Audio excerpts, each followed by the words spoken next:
Want to start saving money and energy at home? Eversource, proud sponsor of Energize Connecticut, is here to help with our in-home energy service.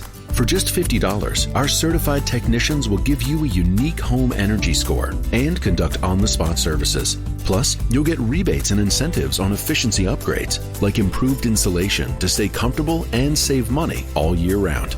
So don't wait. Go to eversource.com to get started today. Paid for by a charge on customer energy bills.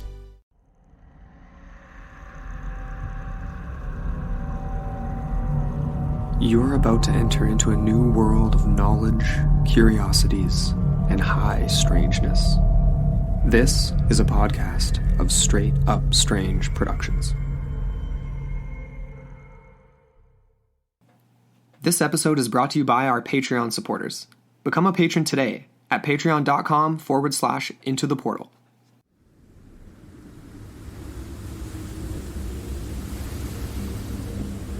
Fall of 1909, somewhere deep within the Grand Canyon. The journey had been rough but rewarding, as G.E. Kinkade, a gold prospector and explorer, had finally reached a point he wished to stop along the river. Although it was a risky task even by today's standards, he had managed to travel to an area that very few had visited, roughly 42 miles from the unknown location of the El Tovar Crystal Canyon.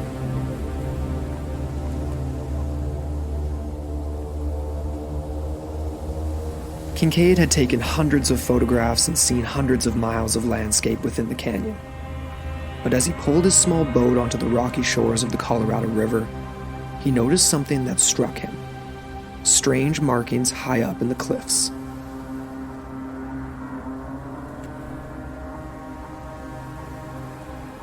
Puzzled, he ventured closer, and as if something was drawing him in, Kinkade scaled over 1,400 feet. A single misstep and his body would surely be left to the vultures. After some time and with one final lunge, he pulled himself onto the ledge he had seen from below. He looked up in astonishment at the entrance to a large cave. But was this just a cave? An unrelenting wave of both fear and curiosity washed over Kinkade as his legs lurched forward and he ventured deep into the darkness, his kerosene lamp barely able to light the dim, musty air around him. But, hundreds of feet in, Kinkade reached entire rooms and objects that he simply could not believe.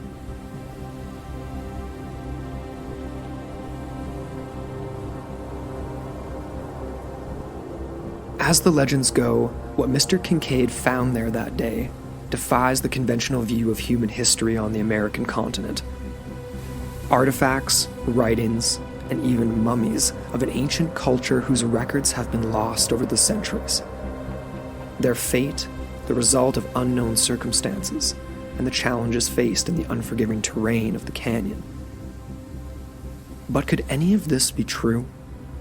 And if so, to what extent could the narrative of history be changed? Tonight, we explore underground citadels, ancient technologies, and a possible discovery that would have been the greatest of all time. Welcome back into the portal, as we venture deep within the Grand Canyon National Park, in search of answers to Kinkade's Cave.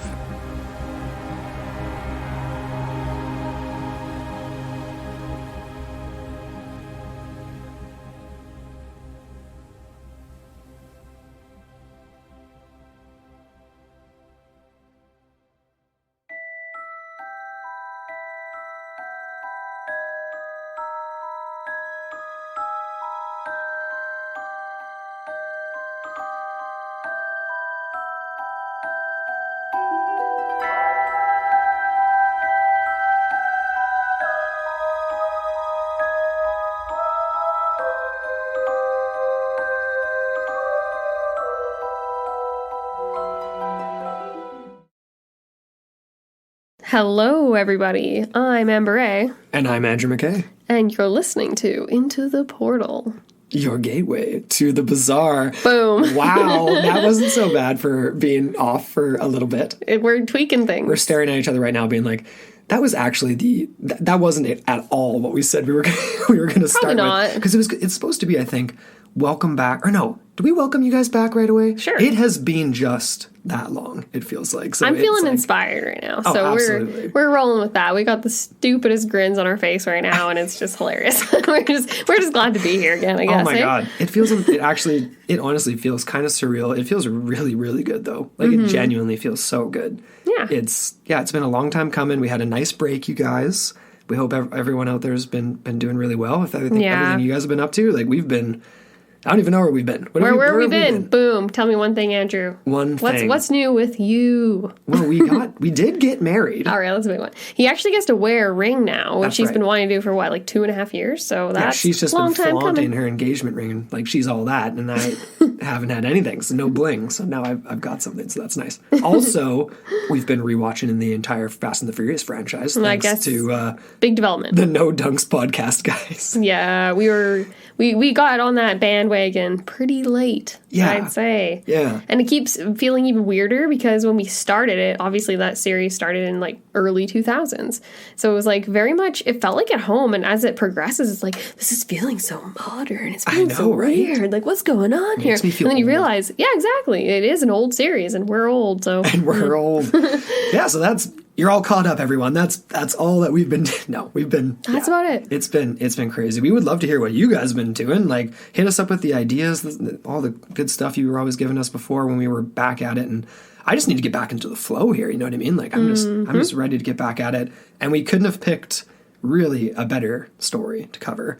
Just because, honestly, like, you and I have been kicking this one around for literally 3 years. Like, I said that on an Instagram post I put out the other day. It was like, this has been about 3 years in the making, Kinkade's Cave. Yes. And totally inspired by the boys at Astonishing Legends. So shout out to Scott and Forrest right off the bat. Entirely, 100%. And we re-listened to that episode of theirs. I think it was like within their first 35 episodes or something, really early 2016. on. 20, oh my God. Time flies, oh my gosh. And I think that was probably the 10th time I'd listened to that one just because I love this story so much. It's a great episode, and it is a great story. And I do appreciate the way that those guys told it and the way they discussed it. I think that was one of their top episodes, in my opinion. Oh, forever and always in my heart it will be for sure. So like I said, this is an absolutely classic case of essentially a bizarre discovery or alleged discovery, we'll say for now, but something that could have truly changed the perspectives of essentially the course of history on cultural histories, if you will, the cultural diffusion of knowledge and possibly other technologies even, not just getting on a boat technologies, like I'm talking other technologies here, people. So extending timelines way further, perhaps, even uncovering things from peoples that are unknown to modern times. Indeed. So I guess we should just jump right into it. Are you giving me the green light? Tom Toretto, green light. Okay. There may be some Fast and the Furious references, just totally, they're going to be more obscure than the story itself, folks. With Sweaty Letty and all that. Well, that's a straight shout out to the No Dunks guys, because they came up with that term. And my God, is she sweaty. It's very true. Okay, I digress. Today, we are transporting you back to the turn of the century, okay, 1909, which is the starting point of all of this, and then it kind of disappears, which is strange. But in 1909, there was a story that was published in the Phoenix Gazette about a man named G.E. Kinkade, who allegedly set off on an expedition into the Grand Canyon in search of the mineral. And we'll get into all this. But by other accounts, he was interested in other things as well, and an employee part-time of the Smithsonian Institute. And Kinkade is referred to as having recently returned from a tour with the Marines in several different articles as well. So that's an interesting note that we should come back to. We'll circle back to this. An early version of the Marines. When were they formed, I wonder? I don't even know. That is a good question. That's a good question. We'll get back to that. So the story goes that he was traveling down the Colorado River through the Grand Canyon on an expedition as a subcontractor for the Smithsonian, but his real interests, like I said, were gold at the time. So he's deep in the valley, close to this place of spiritual significance to the modern Hopi indigenous people of the valley who are descendants of the mysterious Anasazi, who will definitely come up as well. But this place is called the Confluence, very, very deep inside the Grand Canyon, where the Colorado River meets the Little Colorado. And a lot of strange stuff happens there. And indeed, something strange happened to Mr. Kincaid. He reaches this point along the south bank, and he's looking around at his surroundings and notices some strange markings. And in my mind, possibly paintings, possibly mineral deposit markings, something that struck his eye high up in the cliffs. Just around 1,500 feet, a very difficult climb, but he finds a way to make it all the way to the top, and once he reaches it, barely surviving this treacherous climb, where he easily could have fallen, like literally the Grand Canyon, like people die all the time in these types of places, so if he was indeed there, it would have been treacherous. But he realizes that there are actually markings on the inner walls of what is a cave near where he saw these strange discolorations from the river. And he realizes right away that they are indeed man-made. But why? Who made them? What's going on here? So, of course, curious, he enters this opening and discovers a massive hallway and also a distinctly... this hallway, which was, he's in his words, distinctly created by man, which then led into various other passageways and chambers. So this Mr. Kincaid, he ventures deeper and deeper into this cave, and what he discovers, allegedly, was absolutely mind-blowing. He believed that he may have just been scratching the surface of what could have been the lost entrance to an underground city of sorts, that could have, just at the very tip of this entrance, housed up to 50,000 people based on the chambers that he was seeing. But that's not all. Kinkade continued in with his kerosene lamp, finding various other passageways, and all kinds of unexplainable things, objects that simply didn't make sense.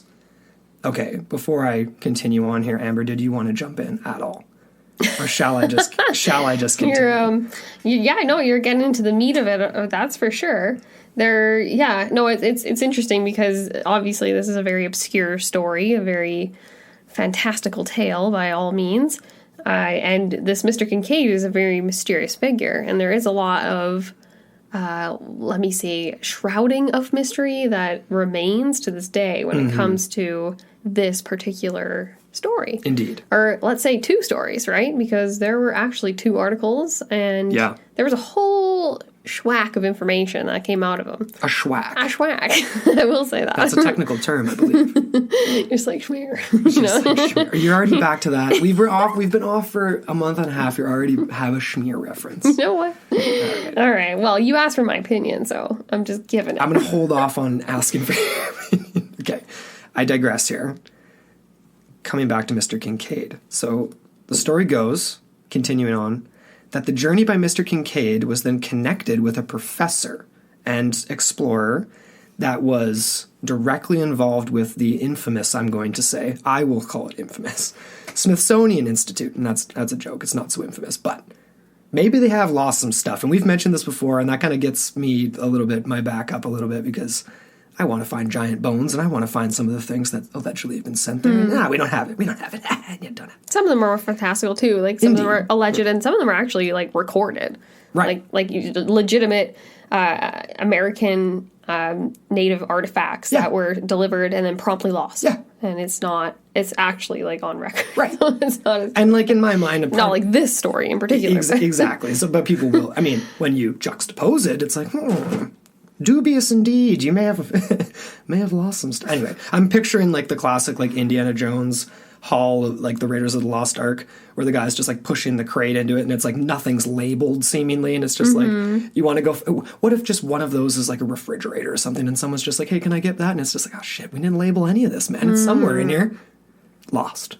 Is this one refrigerator shaped? Anyway, I don't know. They're all exactly refrigerator shaped. Maybe that's what happened to Mr. Kincaid, because, of course, he allegedly discovered some crazy things. And we're just about to get into this. We're teasing you guys right now. But this story, it only came to light because of two different articles that were published in 1909. The first one came to light in March of that year. And I believe both of them were published by the the Arizona Gazette, the Phoenix Gazette, there was only 2 competing papers at the time, and I don't want to get too convoluted with that, and I didn't want to like misspeak, so I just wanted to say that in case I twisted that around a little bit. There were only 2 papers at the time. Both of them were very reputable, but as we will see as we get into this story, papers at the time, and like we've referenced before with the Charlie Cluster story, they definitely were into some wild things some of the time.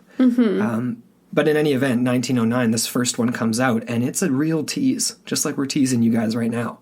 So the 12th, G.E. Kinkade reaches Yuma, and it's not very long, but it kind of just gives us this little tease of the story, and I'm not sure who it would have gotten interested per se, because of reasons that, again, we'll get into. It's like, who would be that interested, I guess, but let's read it. And who then would be judge. that interested? I mean, just for this tease. I mean, it's very subtle. It's not giving people a lot of. Okay, well, let's talk about it after I read it, and then let's let everyone get familiarized. Let's go. Because, I don't know, actually, I don't think you mentioned that. It's an unauthored article.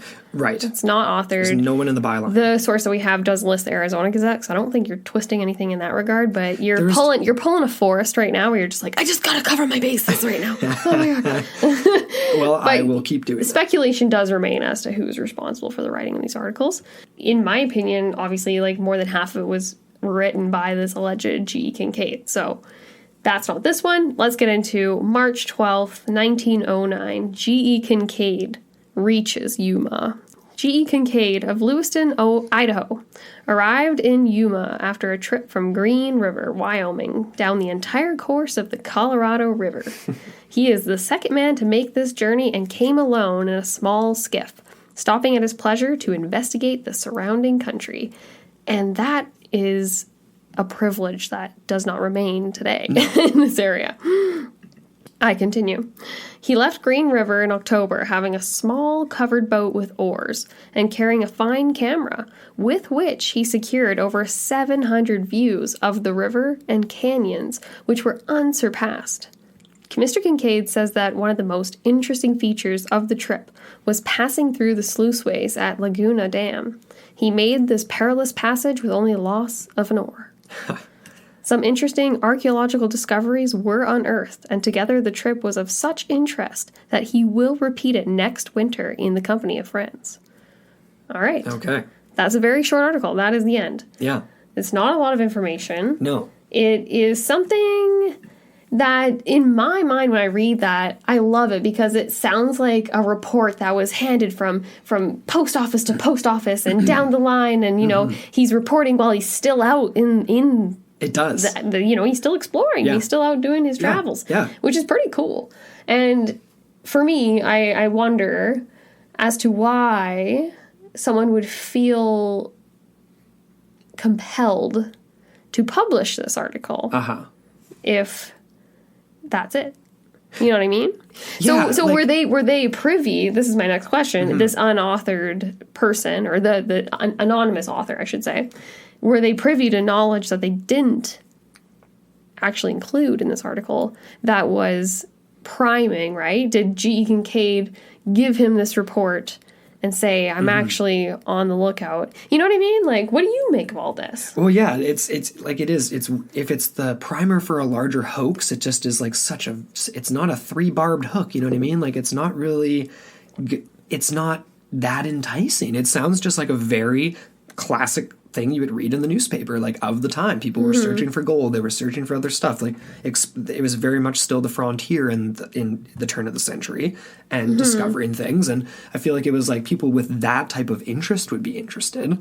And I guess people in Arizona may have been really into the gold rush, into various different things. Like, I guess those types of travels were just interesting in general. Like, went all the way from Wyoming down the Colorado. Like, it does sound fun and adventurous, but my God, does it ever get more intense? So, I know, right? It's like, we should just get to it. I mean, let's get to it. But it is funny, though, because like, they do say that obviously there's some interesting archaeological discoveries were unearthed. The subtleties, yes. So if you think about it that way, obviously, like, he's probably on his way back. Or maybe he did, actually. He was in the company of this particular author, because he says he will repeat it next winter. So I guess he was on his way back. It's kind of like the ending there. I don't know. I'm kind of on the fence about this one. It's so funny. We're going to be on the fence about a lot of things. We haven't done the show for so long that we're already just, like, skipping straight to just just like, oh, I got to speculate on this already because we've been talking about this all week. Yeah. Leading up to this and for months and months and months as well. Like, just like constantly the stories come up. But this story and then also the adjacent, just the general canyon and its weirdness in general. Oh, yes. There's a lot going on there. And to me, there's something so beautiful and also weird that the second article was published on my birthday, April 5th, 1909. I wasn't born in 1909, but April 5th. Almost a century before. Yeah. It was like 89 years? No, I'm bad at math. You are bad at math. Yeah. Let's just move along here. This next one definitely like hits home, though, more so for people who even wouldn't be interested in just general adventure on the river. Because the title of this second article from the Gazette, 1909, April 5th, was Mysteries of Immense High Cavern Being Brought to Light. Jordan is enthused. Remarkable finds indicate ancient people migrated from Orient. Now, there's some antiquated references and words and things in here, so bear with us, people. Yeah. And... This wasn't us writing this. Obviously. Again, because I wasn't born in 1909. But this is how it reads as follows. The latest news of the progress of the explorations of what is now regarded by scientists as not only the oldest archaeological discovery in the United States, but one of the most valuable in the world, which was mentioned some time ago in the Gazette, was brought to the city yesterday by G.E. Kinkade, the explorer who found the great underground citadel of the Grand Canyon during a trip from Green River, Wyoming down the Colorado in a wooden boat to Yuma several months ago. So once again, they're hitting on all those points of that first paragraph. According to the story related to the Gazette by Mr. Kincaid, the archaeologists of the Smithsonian Institute, which is financing the expeditions, have made discoveries which almost conclusively prove that a race which inhabited this mysterious cavern, hewn in solid rock by human hands, was of Oriental origin, possibly from Egypt, tracing back to Ramses. If their theories are borne by the translation of the tablets engraved with hieroglyphics, the mystery of the prehistoric peoples of North America, their ancient arts, who they were and whence they came, will be solved. Egypt and the Nile, and Arizona and the Colorado will be linked by a historical chain running back to ages which staggers the wildest fancy of the fictionist. You got me hooked, obviously. Like, that's total Indiana Jones stuff. But is it possible, right? And that's the whole point of all this. Mm-hmm. And it continues. This is obviously a much more detailed second piece here. Thorough examination of the find. Under the direction of Professor S.A. Jordan of the Smithsonian Institute is now prosecuting the most thorough explorations, which will be continued until the last link in the chain is forged, nearly a mile underground, about 1,480 feet below the surface. The long main passage has been delved into to find another mammoth chamber from which radiates scores of passageways, like the spokes of a wheel. Several hundred rooms have been discovered, reached by passageways running from the main passage, one of them having been explored for 854 feet and another 634 feet. The recent finds include articles which have been known as native to this country, and doubtless they have their origin in the Orient. War weapons, copper instruments, sharp-edged and hard as steel, indicate the high state of civilization reached by these strange people. So interested have the scientists become that preparations are being made to equip the camp for extensive studies, and the force will be increased to 30 or 40 persons. Okay. Way more detail, yeah. Yeah, no, it's like the recent finds include articles which have never been known as native to this country. Right. So saying that, yeah, they are exclusively foreign. Right. Bizarre. Yeah, very, very strange.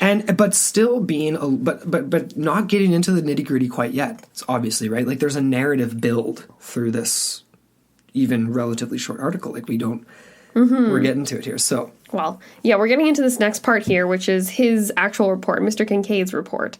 And it starts off with a brief little bio on him, and then it goes into his first-person account here, which I'll now read. And I quote, Mr. Kincaid was the first white child born in Idaho and has been an explorer and hunter all his life, 30 years having been in the service of the Smithsonian Institute. Quote from Mr. Kincaid. First, I would impress that the cavern is nearly inaccessible. The entrance is 1,486 feet down a sheer canyon wall. It is located on government land, and no visitor will be allowed there under penalty of trespass. The scientists wish to work unmolested without fear of archaeological discoveries being disturbed by curio or relic hunters. A trip there would be fruitless, and the visitor would be sent on his way. The story of how I found the cavern has been related, but in a paragraph. I was journeying down the Colorado River in a boat, alone, looking for mineral.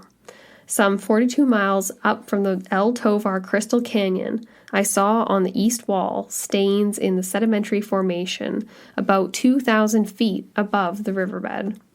There were no trails to this point, but I finally reached it with great difficulty. Above a shelf, which hid it from the view of the river, was the mouth of the cave. There are steps leading from this entrance some 30 yards to what it was. But at the time, the cavern was inhabited, the level of the river. When I saw the chisel marks on the wall inside the entrance, I became interested, securing my gun, and went in. During that trip, I went back several hundred feet along the main passage until I came to the crypt in which I discovered the mummies. One of these I stood up and photographed by flashlight. I gathered a number of relics, which I carried down the Colorado to Yuma, from whence I shipped them to Washington with details of the discovery. Following this, the explorations were taken. Okay. All right, so now we have more context surrounding the original article, right? Because he says that he basically went to Yuma from there. That's where he shipped everything off to Washington, so he says. There were a few things, anyway. Ship what he could carry. A number of relics, exactly. Yeah. That's what they're talking about in the first article, right? Where they mentioned that a number of archaeological discoveries were made, that type of thing. So anyways, let's get into the descriptions of the passages here. Because he goes on to say here, and I quote, "The main passageway is about 12 feet wide, narrowing to 9 feet towards the farther end. About 57 feet from the entrance, the first side passages branch off to the right and left, along which, on both sides, are a number of rooms about the size of ordinary living rooms of today, though some are 30 by 40 square feet. These are entered by oval-shaped doors and are ventilated by round air spaces through walls into the passages. The walls are about 3 feet 6 inches in thickness. The passages are chiseled or hewn as straight as could be laid out by an engineer. The ceilings of many of the rooms converge to a center. The side passages near the entrance run at a sharp angle from the main hall, but towards the rear they gradually reach a right angle in direction." So what this sounds like, obviously, like what he's describing here is clearly... Because when I first remember hearing this story and we're talking about it, like before I fully read all of this, it sounded like man-modified, possibly, right? Like a tunnel system in the caves that had been modified, and maybe ancient people somehow were using it and storing stuff that maybe they shouldn't have been trading based on conventional history or something. But this is like distinctly, completely man-made, is how he makes it sound. Like I'm picturing the perfect angular passageways, beneath Giza and things like this. Yeah, it does kind of ring very similar to that. It doesn't sound like naturally occurring things that have been modified, in my opinion, because of just like even when you look at the map, right? When you look at the way that Jack Andrews laid it out, like physically, judging from this description. We haven't even got to that yet. Yeah, no, it's cool. Let's get into the shrine. How about that? Sure. So yeah, this is definitely important because he continues in further, and obviously the alleged S.A. Jordan and this expedition team that ends up going in, they find something that really kind of hits it home as being like, what the hell is going on here? Because it goes on to say, quote, "Over 100 feet from the entrance is the cross hall, several hundred feet long, in which are found the idol or image of the people's god, sitting cross-legged with a lotus flower or lily in each hand. The cast of the face is oriental. The idol almost resembles Buddha, though the scientists are not certain as to what religious worship it represents. Taking into consideration everything found thus far, it is possible that this worship most resembles the ancient peoples of Tibet. Surrounding this idol are smaller images, some very beautiful in form, others crooked-necked and distorted shapes, symbolically probably of good and evil. There are 2 large cactus with protruding arms, one on each side of the god, of the statue, of the dais, which the god squats. The dais, that's just like the pedestal platform, right? thing, Yeah, right, okay. All this is carved out of hard rock resembling marble. In the opposite corner of this cross hall were found tools of all descriptions made of copper. These people undoubtedly knew the lost art of hardening this metal, which has been sought by chemicals for centuries without result. On a bench running around the workroom was the same charcoal and other material probably used in this process. There is also slag and stuff similar to mat, showing that these ancients smelted ores. But so far, no trace of where or how this was done has been discovered, nor the origin of the ore. Among the other finds are vases and urns and cups of copper and gold, made very artistic in design. The pottery work includes enameled ware and glazed vessels. Another passageway leads to granaries, such as are found in the Oriental temples. They contain seeds of various kinds. One very large storehouse has not yet been entered, as it is 12 feet high and can be reached only from above. 2 copper hooks extend on the edge, which indicates that some sort of ladder was attached. These granaries are rounded, as the materials of which they are constructed, I think, is a very hard cement. A gray metal is also found in this cavern, which puzzles the scientists, for its identity has not been established. That's super weird. It resembles platinum. Strewn man, that's a mouthful. Strewn promiscuously over the floor, everywhere, are what people call cat's eyes, a yellow stone of no great value. Each one is engraved with the head of the Malay type. Bizarre. There's so much to unpack here, and we haven't even got to the hieroglyphics yet. Okay, there's more. The hieroglyphics. He goes on to say, on all the urns or walls for doorways and tablets of stone which were found by the image are mysterious hieroglyphics, the key to which the Smithsonian Institute hopes yet to discover. The engraving on the The engraving on the tables probably has something to do with the religion of the people. Similar hieroglyphics have been found in southern Arizona. Among the pictorial writings, only 2 animals are found, and one is of a prehistoric type. And then, last but not least, the crypt. Kinkade goes on to say, the tomb or crypt in which the mummies were found is one of the largest of the chambers, the walls slanting back at an angle of about 35 degrees. On these are tiers of mummies, each one occupying a separate hewn shelf. At the head of each is a small bench, on which is found copper cups and pieces of broken swords. Some of the mummies are covered with clay, and all are wrapped in a bark fabric. The urns or cups on the lower tiers are crude, while as the higher shelves are reached, the urns are finer in design, showing a later stage of civilization. It is worthy of note that all the mummies examined so far have proven to be male, no children or females being buried here. This leads to the belief that the exterior section was the warriors' barracks. Among the discoveries, no bones of animals have been found, no skins, no clothing, no bedding. Many of the rooms are bare but for water vessels. One room, about 40 by 700 feet, was probably the main dining hall, for cooking utensils are found here. What these people lived on is a problem, though it is presumed that they came south in the winter and farmed in the valleys going back north in the summer. Upwards of 50,000 people could have lived in the caverns comfortably. One theory is that the present Indian tribes found in Arizona are descendants of the serfs or slaves of the people which inhabited the cave, undoubtedly a good many thousands of years before the Christian era. A people lived here which reached a high stage of civilization. The chronology of human history is full of gaps. Professor Jordan is much enthused over the discoveries and believes that the find will prove of incalculable value in archaeological work. One thing I have not spoken of, may be of interest. There is one chamber of the passageway to which it is not ventilated, and when we approached it, a deadly, snaky smell struck us. Our light would not penetrate the gloom, and until stronger ones are available, we will not know what the chamber contains.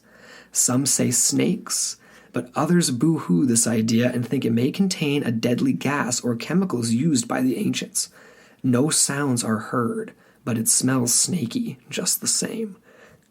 I love that line. The whole underground installation gives one of shaky nerves the creeps. The gloom is like a weight on one's shoulders, and our flashlights and candles only make the darkness blacker. Imagination can revel in conjectures and ungodly daydreams back through the ages that have elapsed till the mind reels dizzy in space. Wow, he's really painting a picture there at the end. Mm-hmm. I get to the end of this and I'm like, I just read a paragraph and there's like 50 things just in this that I could want to unpack. So we'll go back through it in a second, you guys, because you're probably all doing that on the other end of the mics here, listening, being like, what about this? What about that? Mm-hmm. What the hell are they talking about with this? Yeah, there's a lot to break down here. And there's even more, though, and... yeah, they go on to describe the Indian quote-unquote legend that is in connection with the story. So it's the Hopi peoples and the tradition that their ancestors told of like these ancient peoples of theirs that lived in an underworld in the Grand Canyon. Right. And there's several stories that go along with this, and I actually have some specific stories from the first peoples that we'll get into, including the ant people, which is kind of interesting. And there was a few different revolutions or seemingly or evolutions or maybe of different eras of peoples that were interrupted by various cataclysmic activity of whether or not it was from, like an asteroid hitting or whether or not it was cataclysms from just like climate change and all that type of thing. Like prehistory type stuff. Like I'm talking like glacial events and things like that and that type of thing. Sure. Yeah, but it's pretty cool because this one that they reference from Astonishing Legends talked about this chief called Macheto and how there was this rift that arose between good and the bad. You got the classic forces of good and forces of evil, and the people of one heart and the people of two hearts, and how this Macheto, this chief, counseled them to leave the underworld. However, there was no way for them to emerge. But then the chief ended up causing a tree to grow up and pierce the roof, and the people of one heart were able to climb out.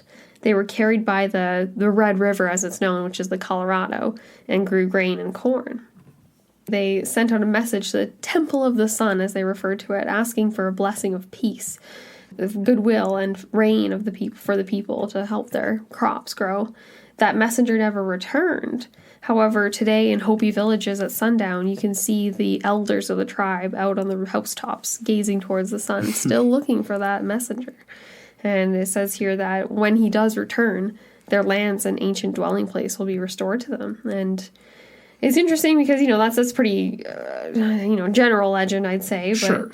It was learned by one W.E. Rollins, who was an artist that spent years with the Hopi Indian peoples. Uh-huh. And it just sounds like a misnomer saying that, in my opinion. Hopi Indians, I don't know where this was really...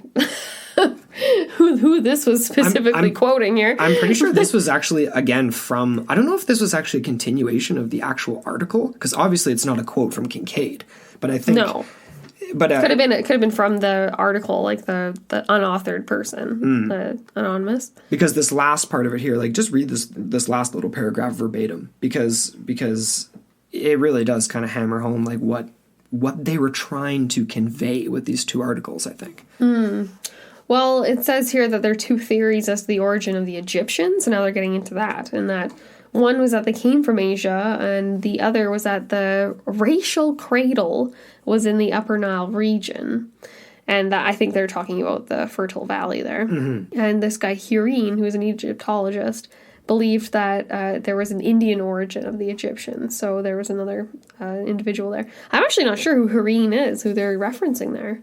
But the discoveries, it says here, the discoveries in the Grand Canyon may throw further light on the evolution of humans and prehistoric ages. So that's kind of funny. For me, I'm kind of like torn between that because it's very sensationalist and it's like, oh, in my opinion, it's upheaving.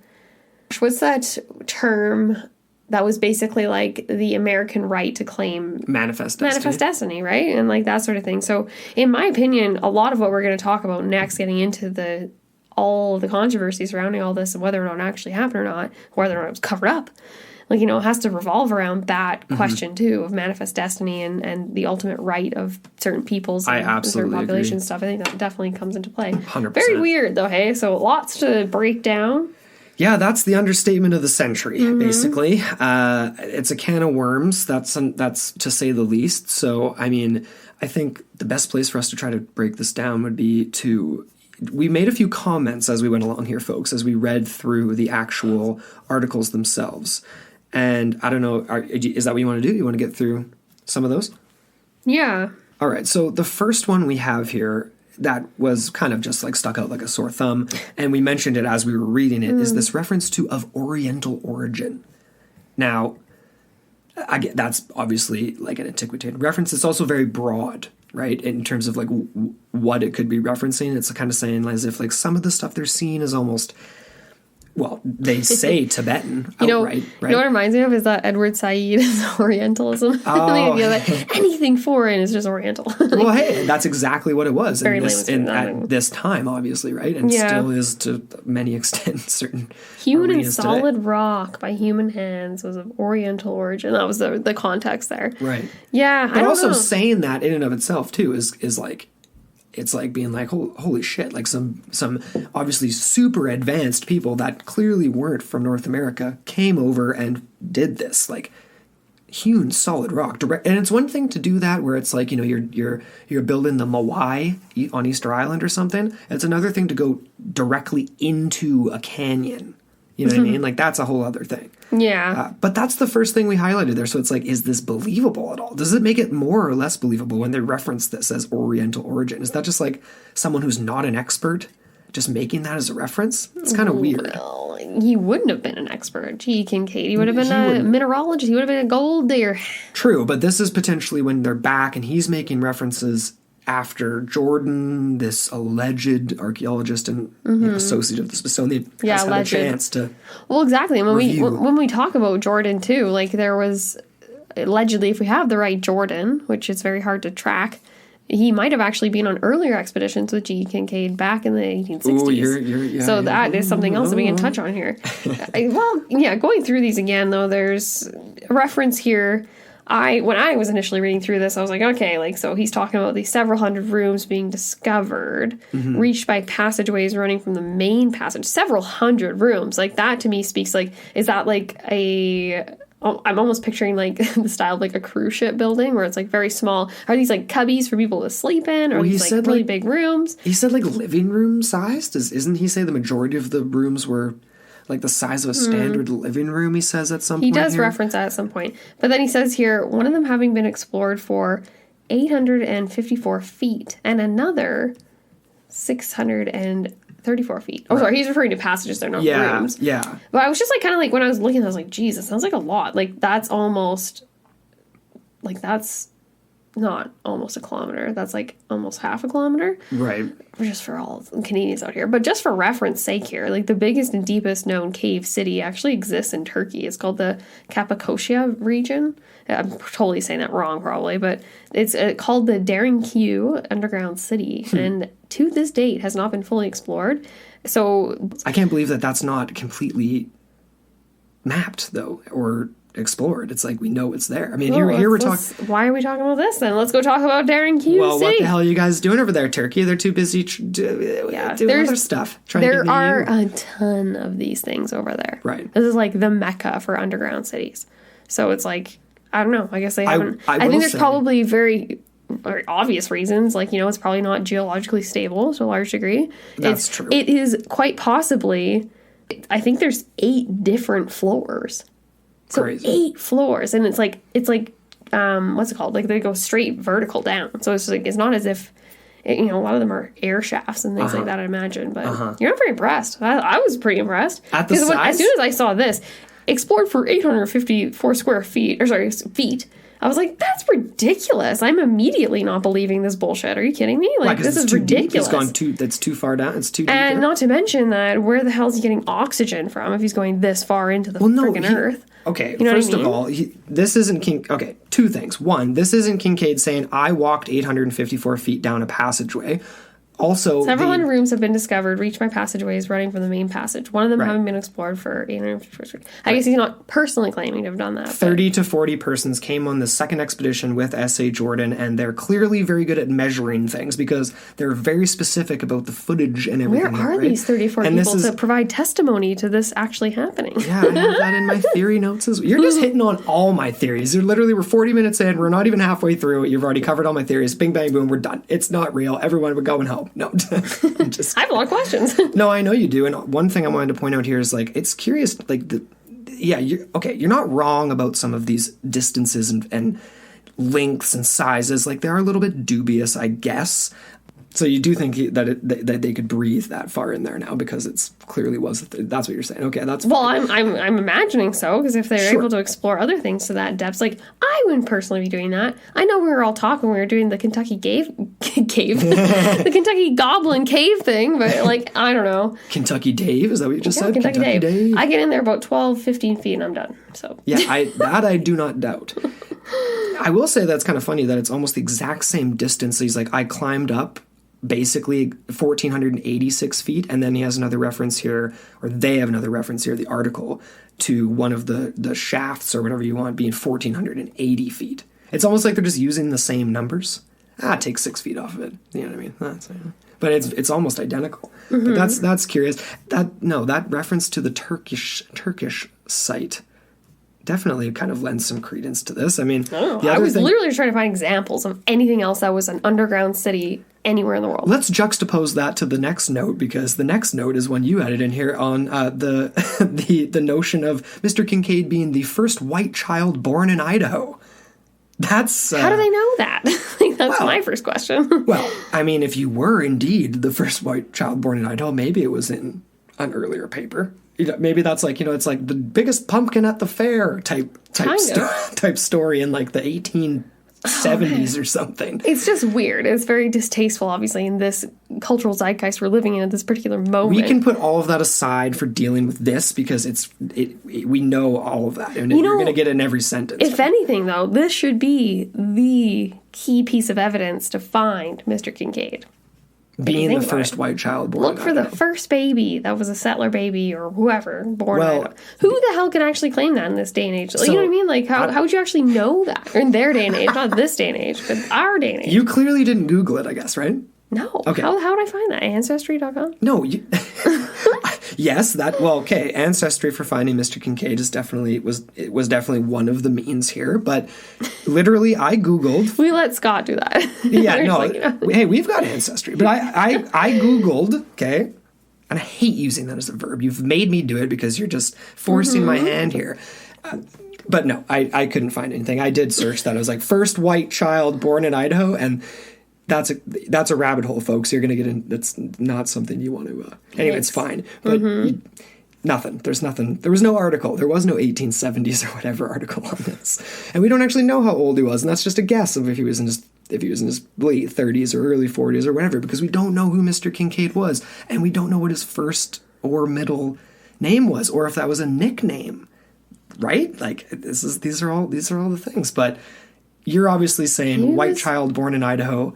That takes away possibly a little bit from the report here for Mr. Kincaid. Unless he asked for that to be said. Maybe Mr. Kincaid was just a racist and wanted to just chuck that in. It was a total non-significant, total whatever. It's not being racist. It's literally just being really, white forward in those times. Well, I mean, you just really want to make a point of saying it, I guess. I don't know. What else we got here for some notes? All right. The mineral. Scientists. Oh, the mineral. Yeah. It's like, okay, well, that's significant. Yeah. We already touched on it.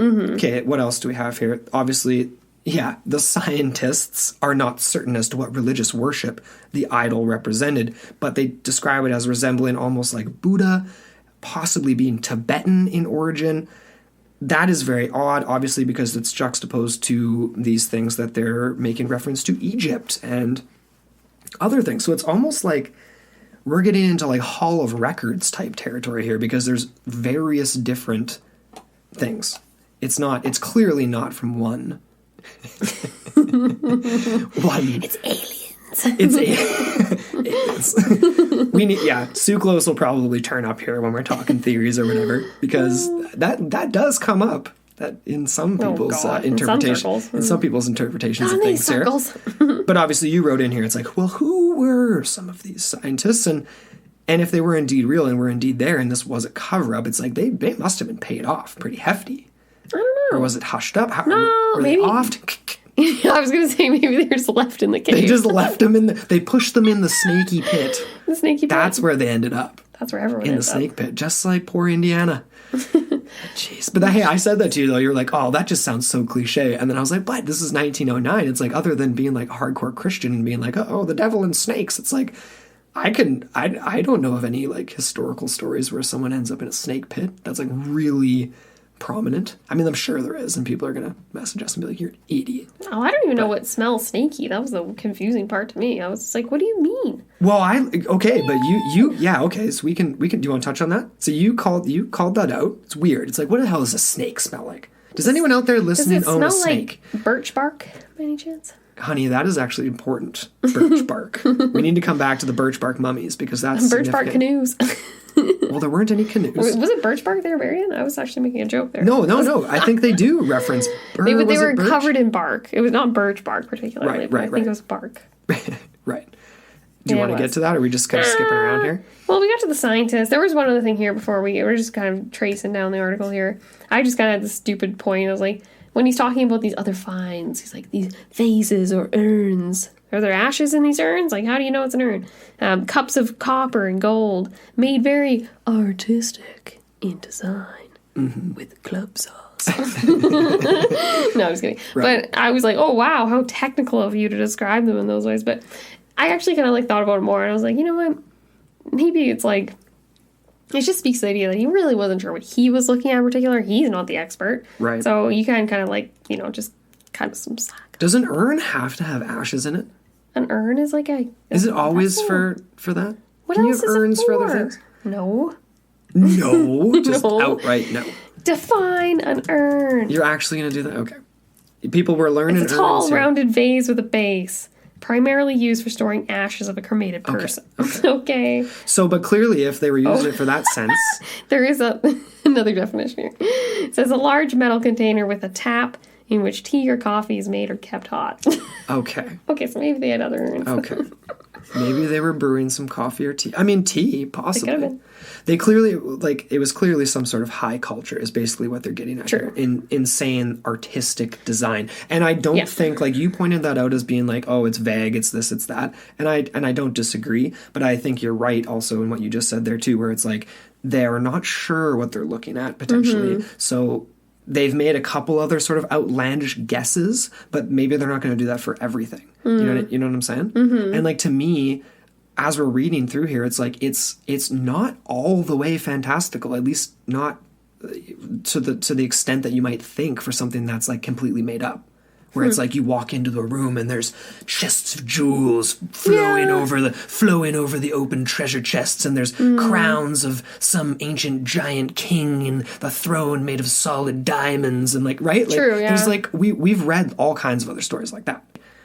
So far, it's like the references that we've made. It's like well, how about this next one? Okay. A gray metal is also found in this cavern, which puzzles the scientists, for its identity has not been established, but it resembles platinum. Very strange. And that is the one thing that's been latched onto, and very far off obscure corners that are like, this is like a depository for artifacts from aliens or whatever. It's like, that makes literally no sense. That are just collecting it and chucking it in a cave. Like, that's the dumbest thing I've ever heard. But an unidentifiable metal or unidentifiable substance resembling platinum Like, is still strange. It implies that maybe there was either some sort of higher technology that was way older and maybe we still don't even use now because we just came up with some other stuff and just use that instead. Or they had contact. And I'm not talking ancient aliens like gave them stuff and the ability to do all this stuff, but just there was some sort of, transference of information possibly, like in just an exchange, not a higher and lower, just like that's where maybe another material came from. And like that plays into potentially why all these things are here at all, because we've got all kinds of different stuff. And then, of course, we get to the hieroglyphics on these tablets. And before we get on things. there, though, hold on there, buddy boy. Jeez, you get on a little roll there and you just keep going. You just steamrolling. Jeez. Yeah, I just wanted to say there, like, he just describes it as a metal. He doesn't even describe what it looks like. Or is it in bricks? Is it literally just like melted all over everywhere? Like, what's going on with this metal? Is it refined in any sense of the word? Yeah, like, is it just loose object on the floor? I don't get it. Like, I don't understand. Like, are they in bins? Is it like some sort of storage? Like, I don't get that. How it's not described. Because he does go on to he goes on to describe in very certain terms, like the seeds and like granaries and all this kind of thing. Right. 2 copper hooks extending from the edge, and some sort of ladder, and like, it's just kind of, that's very like specific. And it's a gray metal. And then he goes on to say about the cat's eyes, which is kind of cool. It's like tiger's eye, right? I love that. Yeah. Semi-precious. It's not semi-precious. I don't even know what it is. It's like not even. But no, it's it actually cool. is classified as semi-precious. It has properties that are kind of cool. And yeah, he said that each one is engraved with the head of a Malay type, and the Proto-Malays are of the Austronesian origin. So they were actually thought to have migrated to the Malay archipelago. Thank you. But this is weird, right? Because they're mentioning these specific type of people. And these people were thought to have they migrated to where they were originally in a series of migrations, and this extended over a period of 1,000 years. Yeah. And this is from 2500 to 1500 BC.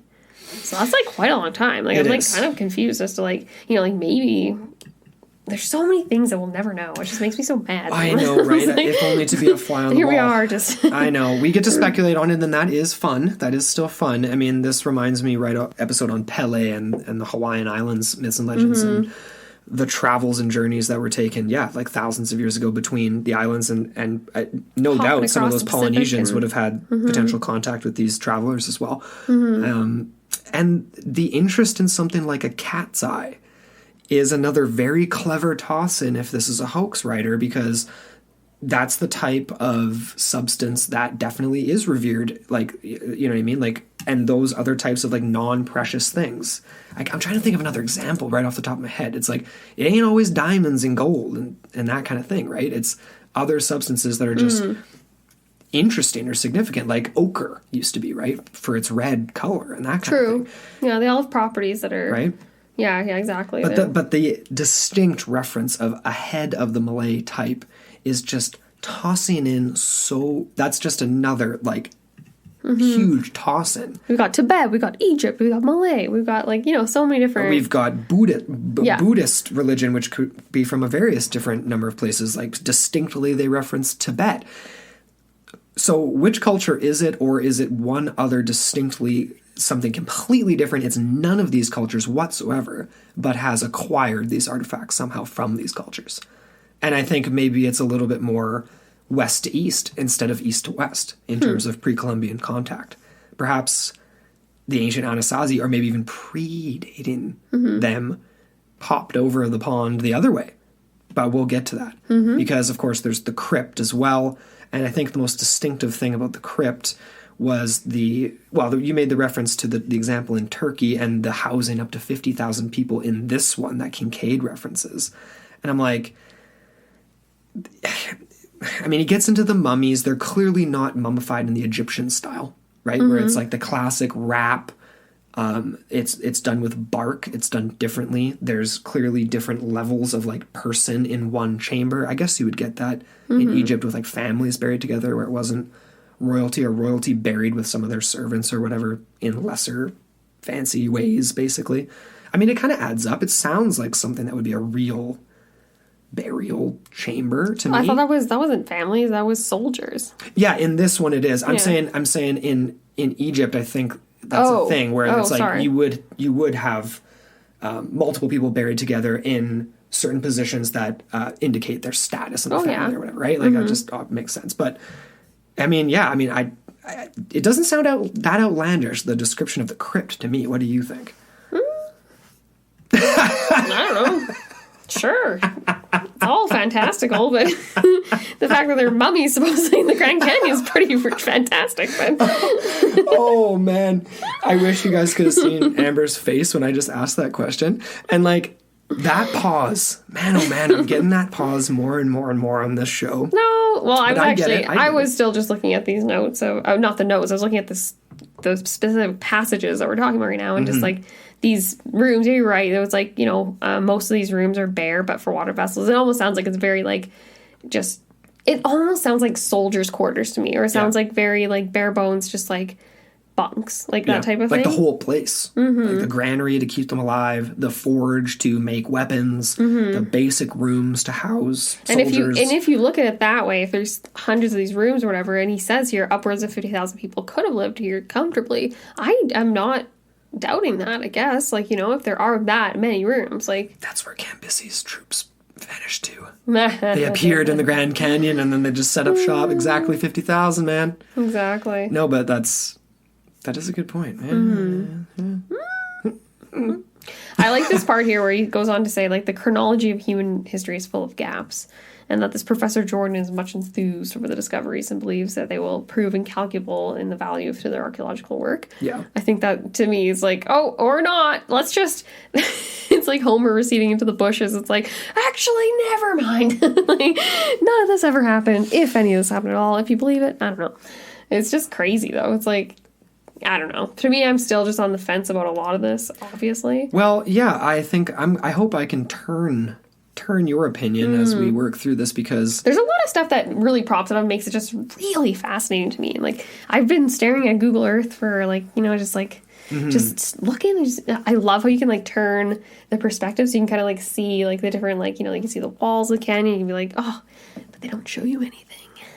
Well, there's not much left to show, I think, even if you like Amber said, if you believe any of this at all. And again, that's a straight shout out to Scott and Forrest, Astonishing Legends, because everything was removed, right? As the legend or the story, I mean, it's a legend now, as this story goes. There was one account actually, and this was referred to in a recent episode of a really fun show we watched on some national park secrets, that there was actually 109 truckloads, like dump truckloads, that left the Grand Canyon carting away as many of the artifacts and treasures that could possibly be removed with great difficulty from the canyon.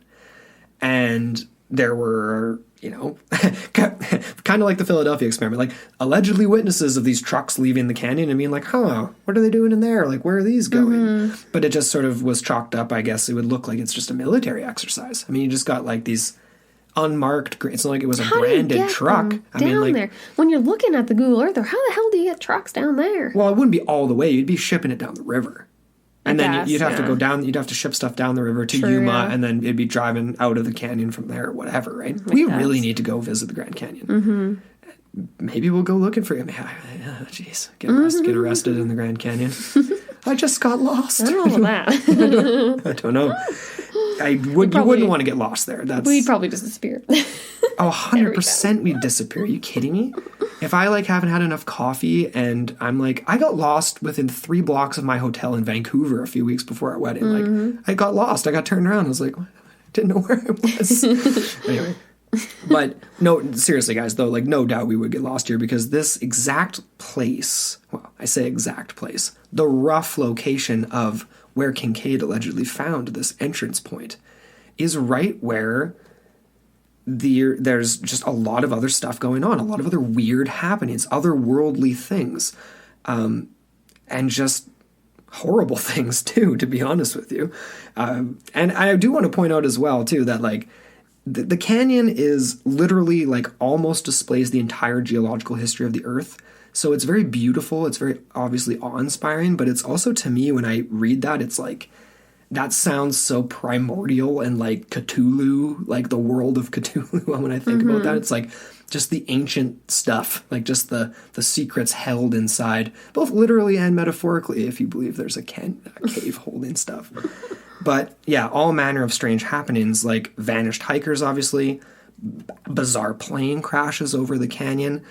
It's actually, there's this one section that's literally called Crash Canyon, where it was the site of a mid-air collision in the 1950s, which at the time was the most horrific aviation disaster, and now that section of the canyon is believed to be haunted by the bodies that the people that were found, and a lot of them weren't found. So they weren't able to recover them all. Yeah, exactly. They got Swiss hikers. They hired teams of Swiss hikers to go find them, and even they couldn't reach certain sections. So that just goes to show how hard it is.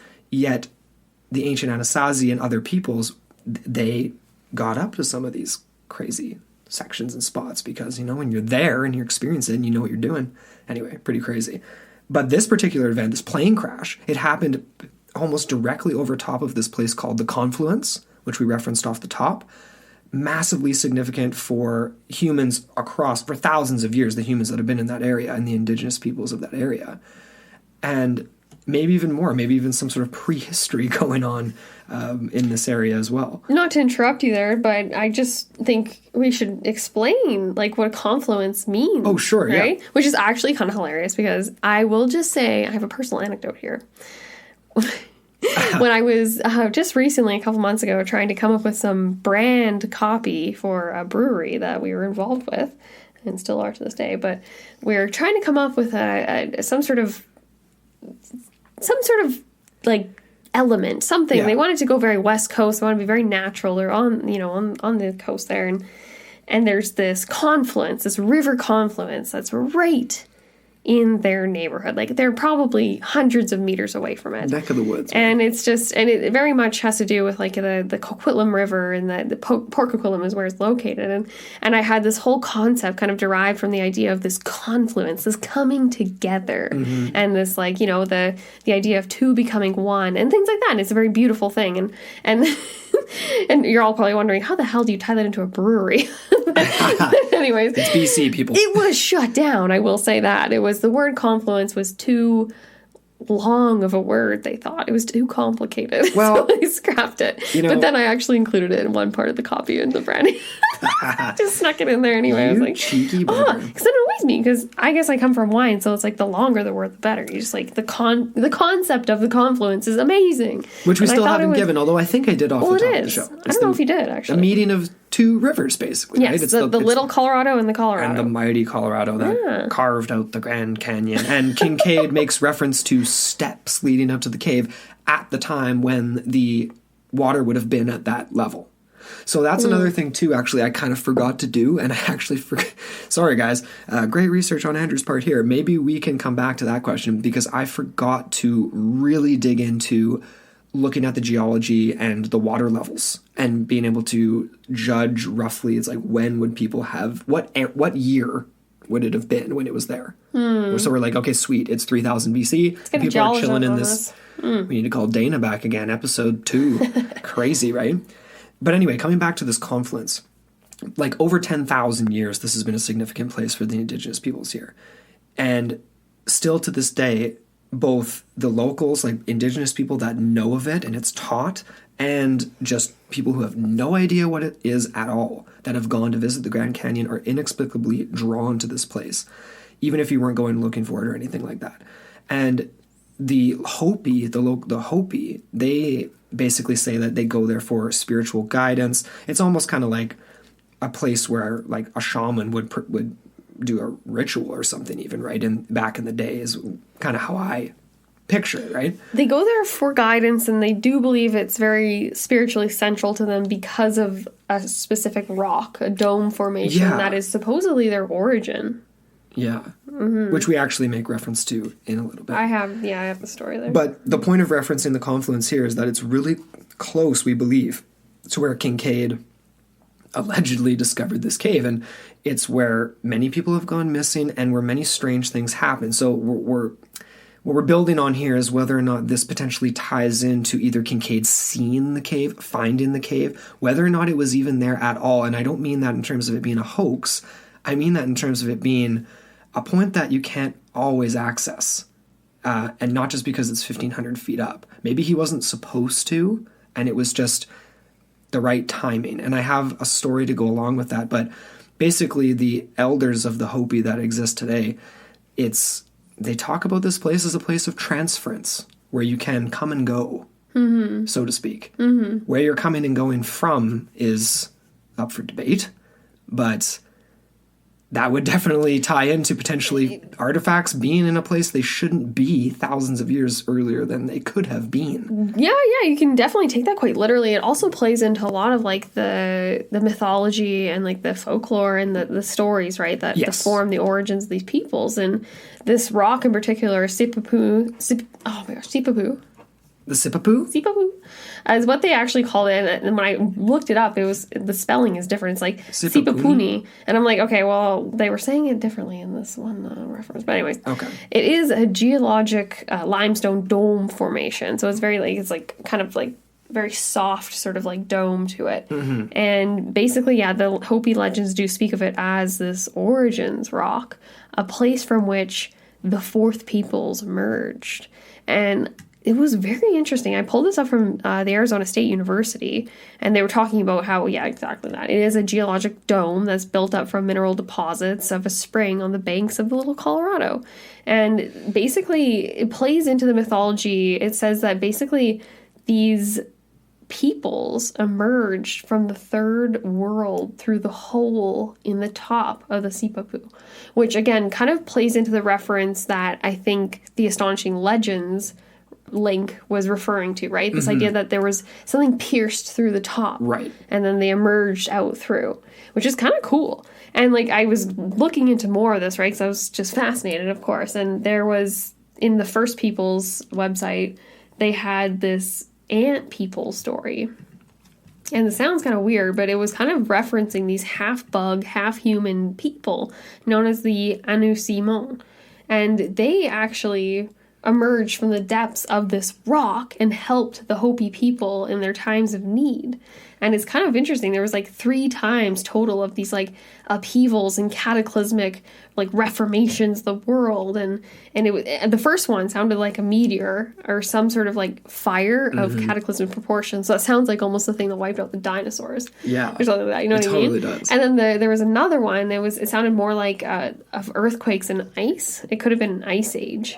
And then the third was of a water or flood event. So all very like classic tropes, and they occur in a lot of cultures and just in recorded history. And events that we know, like going back to our Great Flood episode, that literally happened. That's what I'm talking about, yeah. So they're like recorded in history, or they geologic play history, into anyway, like floods and stuff. And obviously there's no dates on these stories. There's nothing like that. So it's just very interesting to think that this obviously forms a part of this connection between this rock and the confluence area of the canyon.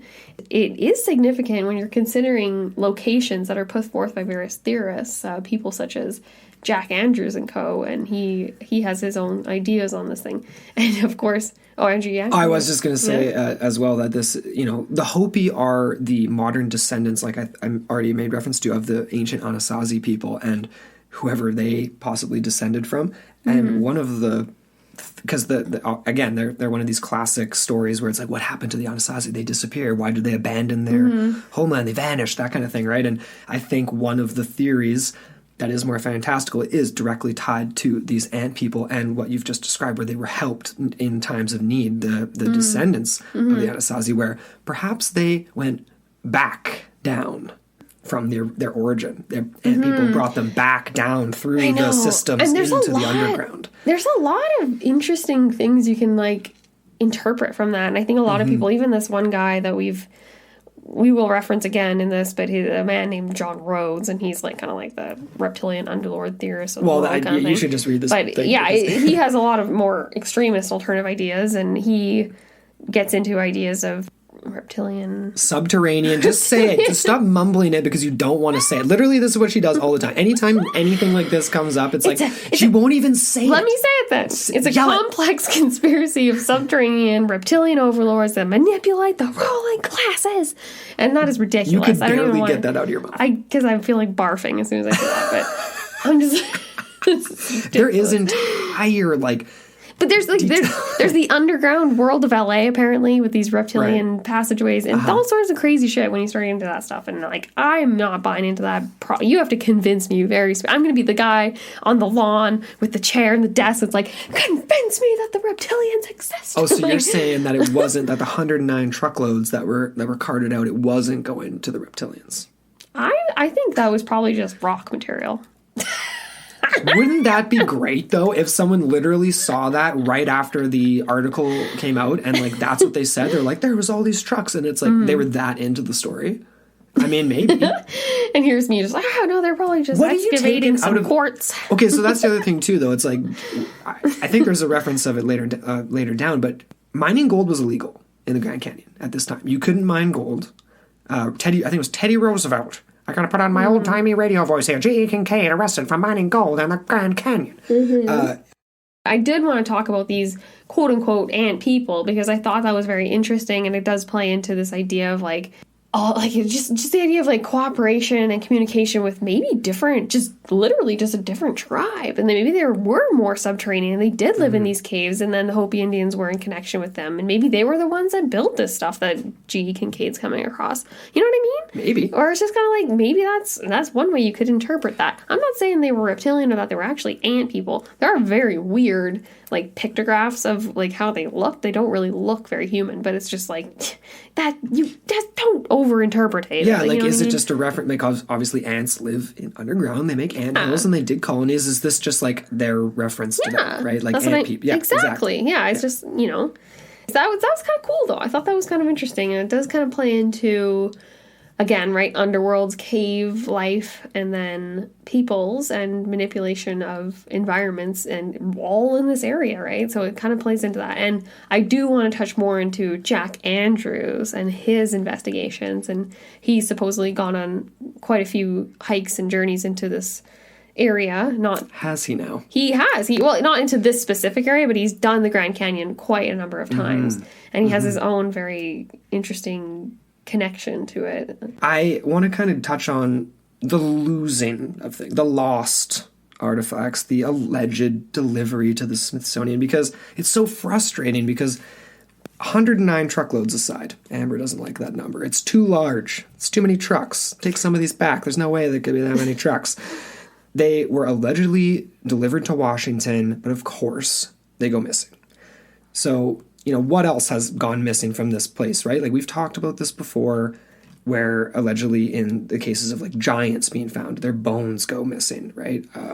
Other just straight, like, Native American artifacts, like you've made reference to, like, that they don't necessarily change the timeline, but they maybe were, like, they were of less interest. They were just kind of like, okay, whatever, move on to the next one. Possibly, right? Things do go missing, and whether that's just from poor cataloging or from genuine agendas and manifest destiny, if it's 1909, I think that's entirely true. There are some interesting areas of the park as well that allegedly parks personnel aren't even allowed to actually go to. So park rangers allegedly aren't actually allowed to go there, and you have to get special clearance to go there. And most of the time, like, when I read that, I was like, that must just mean you need special permits. Apply for a permit. Apply for a permit and go, which is totally a thing for special research teams. But it does seem like there are still some areas where you can't apply for permits. So it's still pretty closed off. Whether or not it's for safety concerns, they say that it's for protecting endangered species, for keeping the park, like, peaceful and stuff like that, right? Because they don't want, like, drone activity now and things like that. Like, it's going to disturb, like, eagles in the nest, like, that kind of shit. You know what that reminds me of? Like what?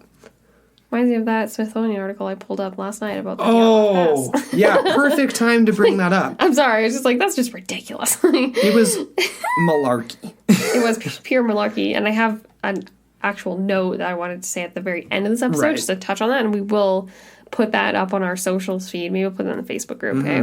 Because it was very ridiculous. It was. And it doesn't do any favors to the believability. Snow slag avalanche.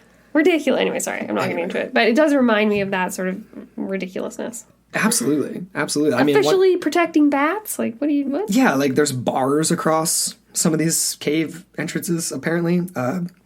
Some of them, if you get there, they're collapsed, and it's sort of dubious as to whether or not they're collapsed naturally or if they've been sealed off, which is strange. But of course, the people who are making these references too it's not very specific, and it's like, well, who are you? When were you there?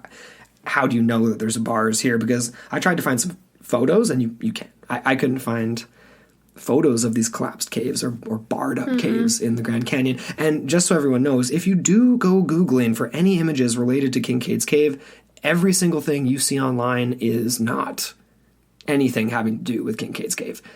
Like, there's a few websites out there that literally say, this is an artifact found from Kincaid's Cave. It's not at all. There's a cave. It's the Marble Cave or something from Marble Canyon. Like Hudson's Cave or something like that. It is not Kincaid's Cave. Yeah, Hudson's Cave, I think it is, if I'm not mistaken. But I actually didn't come across any like websites that were claiming that they actually had artifacts or anything. I did come across some of Jack Andrews' photos where he says right at the bottom, he's like, these were all created digitally. And he created them and kind of made artistic interpretations or renderings of what it could look like. You know what I mean? Just for the sake of it. Right. That was the only thing I saw. And then obviously, yeah, many pictures of that one little like cave entrance that looks like it's just like, you know, like a few meters or so or 10 meters up a little sheer rock face. Which wouldn't be that hard to get to, I guess. No, it's not. Bats, hey, they're protecting bats. It's kind of interesting. Yeah, obviously, like, this canyon in particular makes up the majority, it, like, has a record of the majority of Earth's geologic record. Yeah. A lot of the rocks that make up the canyon are actually metamorphic in nature. They're very compressed. They've been stratified into a lot of different layers. And they're very obvious when you go and look. It's kind of cool. These types of rocks, because of the amount of heat and pressure and things they're subjected to, they are actually known for extruding large electromagnetic fields.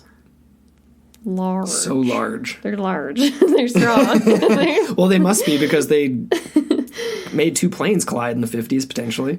Potentially. That still has not been explained. It hasn't been proven. But I did make a note of saying that perhaps this could be a critical factor that does contribute to these gravitational and magnetic anomalies that are experienced in the canyon. There's a lot of, you know, compasses not working right and all sorts of weird stuff. And, of course, like you said, the mid-air collision back in the 50s, was it? Or 70s? I can't remember now. Well, and electromagnetic fields, doesn't that harken back to a recent episode we've discussed teleportation? Yeah. For me, I was more so thinking about the other national park example, that Big Bend, which is pretty cool, and it's a little less fantastical than the one you just referenced there. But I thought that was very interesting, the way they described how the electromagnetic field there is so strong that it regularly, I'm talking daily, attracts meteors known as these like miniature meteors. And they appear as small fireballs that crash into this zone. And they're drawn there. So basically, because of the extra gravitational pull, I think, of all the electromagnetic field, it like pulls them into Earth's gravitational like orbit. And then it kind of like, it is like a magnet. It goes, whoop, and then they all go there. That's so cool. It's crazy. It's been reported to damage cattle, property, all sorts of things, and people see them and they're like, holy shit, that's like a fireball just like flying through the air. Aqualele is coming. Could you imagine seeing that? I kind of want to go camp at Big Bend National Park. I do too. I mean, do we though? I mean, we watch some of these national parks, man. They've got some strange stuff going on. I'm pretty sure we would disappear. But again, right, it just, the point I was trying to make there is the fact that it could contribute to a spiritual essence that people could physically and like metaphorically feel, or metaphysically is maybe. So this is a scientific explanation for the feelings of whatever, potentially. Of why like, people were drawn to that area, right? Like you said, right? Strange when they're there. Yeah. Yeah, that makes sense. I mean, that's also, again, I'm always reminded of other episodes, like when we talk about this too, because it's like, that's almost like, you know, because the indigenous peoples talk about this place as like it's for healing, it's for a transference of knowledge. It's like all these different things can happen here. And when you're talking about electromagnetic fields and possibly it being ley line locations and other energy fields of the earth. It's almost like, reminds me of Orgone energy a little bit or something. It's like maybe there is something natural going on here that was... Accumulates here? Yeah, that accumulates there. To the extent that perhaps it took the blindfold off of a 1G Kinkade to see something that could never be seen again, quite possibly. Although, how would they have the article about S.A. Jordan going there and finding all this other stuff? All the other people, yeah, exactly. That complicates things a little bit. Although, it is a funny open admission of doing something outright illegal, because here we are with the date that I was trying to find a second ago, 1908, Teddy Roosevelt made extraction of gold from the Grand Canyon illegal. He did not make extracting archaeological finds illegal, though. No. Maybe that's why he was saying it was copper and an unknown alloy, because he didn't want to claim it was gold. Why would you tell anyone then, though, if you found a big gold hoard, you know what I mean? Yeah. Like, but the thing about this that's interesting, though, is like, it actually, and this is me, Andrew, kind of grasping at straws, but I'm trying to, I'm drawing black lines here, people. I'm trying to connect the dots. And if gold mining or looking for gold was illegal the year before the first article came out and this expedition happened, perhaps his association loosely with the Smithsonian is a very quick, easy cover for doing something you shouldn't be doing. And that definitely makes sense to me, because we have the reference of Charlie Cluster from the story of the lost ship of the Mojave, who... quite likely that he was a real person, definitively went looking for this ship, and quite likely made the story up to gather interest and some extra help in what was just his own personal search for gold. And perhaps that is exactly what we're dealing with here. And that's definitely a tactic that people used back in the day. You make yourself sound legit enough, you find something interesting enough, you've maybe already got a bit of an association with the Smithsonian, so it would be the perfect storm of being able to get a free ride to get some gold, where you shouldn't be getting gold. It's like the perfect scheme. But then how do you get away with it, ultimately? Well, you'd have to be sneaking off at night, I guess, and putting the nuggets in you. I don't know. Or you literally have an agreement with the people you're going into this expedition with and be like, all right, we'll split this, like... Yeah, they're like, screw Roosevelt, we're cashing in. Maybe. Academics, though, you have to remember that. Maybe they're in it for the artifacts, but the gold is a plus. I wonder, right? I mean, they say team of 30 or 40. It's like was it Jordan and a couple other academics, and it's just the team? Well, it was some of the team like mule drivers and things like that? Exactly. Or are they like just unskilled labor? Yeah. What's going on here? And are they to be trusted? They were probably all just left in the cave. All right. They sealed it up. That's what happened? That's what happened. That's why there's no G. Kincaid, because he just like, after they were done, they were just like, you know what, you're staying too. There's no byline. He didn't write it outright because he wasn't there. He disappeared. Actually, we weren't ever able to find him. Or, other people were. I mean, that's basically where we're at here in this story, is who is G.E. Kincaid? Because if this is real, and my God, do I want this to be real. You know, Kincaid's referred to in these documents as a part-time or contract or casual employee of the Smithsonian Institute. And the Smithsonian outright denies this, right? They outright deny that anyone by the name of Kinkade has worked for them, and even more specifically and on the nose in the many requests for information on this story, they outright just say, well, no Egyptian artifacts have ever been discovered, or Tibetan or any Eastern artifacts like this have ever been discovered in North America, so therefore I can tell you that this expedition never took place and that this Mr. Kincaid didn't exist. That's not true. First of all, there's lots of different things now in 2021 where pre-Columbian contact, definitely Eastern pre-Columbian contact as well, is, if not definitive, very close to being definitively proven in a lot of cases. Well, it definitely was proven. What are you talking about? Well, I mean, the like Vikings were over here. There's I'm talking Eastern though. That's what I said. Sorry. When we even the anchors off the coast of California, it's debated, right? But yeah, exactly, stuff like that. But my point to this though, and again, like the Smithsonian is always just so hardline. No, didn't know him, never existed. It's like, okay, guys, like this is my point. If he really did exist, and he's just some part-time guy, or he's not an academic, he's not a doctor, he's not actually on the books, and it's 1909, is he actually going to be in records of the Smithsonian as someone employed by the Smithsonian? Like, probably not. They can't even freaking keep hold of their artifacts, let alone records of, like, the part-time janitor in the one section from 1902. Like, are you kidding me? Who was the janitor, Smithsonian, in 1911 at that department? Do you have it on record? Probably not. Oh, you don't keep very good records then, do you? You don't even know who worked for you. He could have stolen some shit. Like, that's, you know what I mean? Like, it's like, it's kind of just a sad, like, anyway, I digress. Or do I digress? Do you want to just pick up here for me? I'm just all hot now. He's like, yeah, you are hot. I don't know. Okay. Andrew, okay, everybody. Calm down Andrew, here, bro. Take a deep breath. Smithsonian's not going anywhere. It's okay. We'll find the giant bones. We'll find the Smithsonian. Okay. We'll find the Kinkade artifacts. It's going to be okay. Okay. The one thing that is important to note, to the credit of the Smithsonian, is that we have two different spellings of Mr. Kincaid's name in these two articles. In the first one, we have Kinkade spelled with a K, Kinkaid, and in the second, spelled with a C, Kinkade. Now, is this just a misprint? Is this a mistake? You know, to me, again, Andrew, it's like anytime there's a mistake, Amber rolls her eyes because it's like, to me, a mistake is legitimate. Kind of legitimacy in a way. It's like, is this just sort of like, they were hammering out articles every week in this paper. Was this just like a quick, someone trying to do an interest piece from someone, like a story they were actually getting and just misspelled this guy's name? Maybe. Because for consistency's sake of a hoax, he'd probably would spell it the same, you'd think. That's just me. Or it's just lazy writing.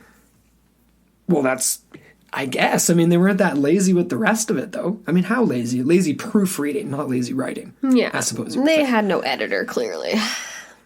The Phoenix Gazette didn't have an editor. I don't know. Doesn't look that way. No, I don't know. I guess, yeah, you could argue either way. Right. If it's a made-up name, then... Or maybe it was two authors.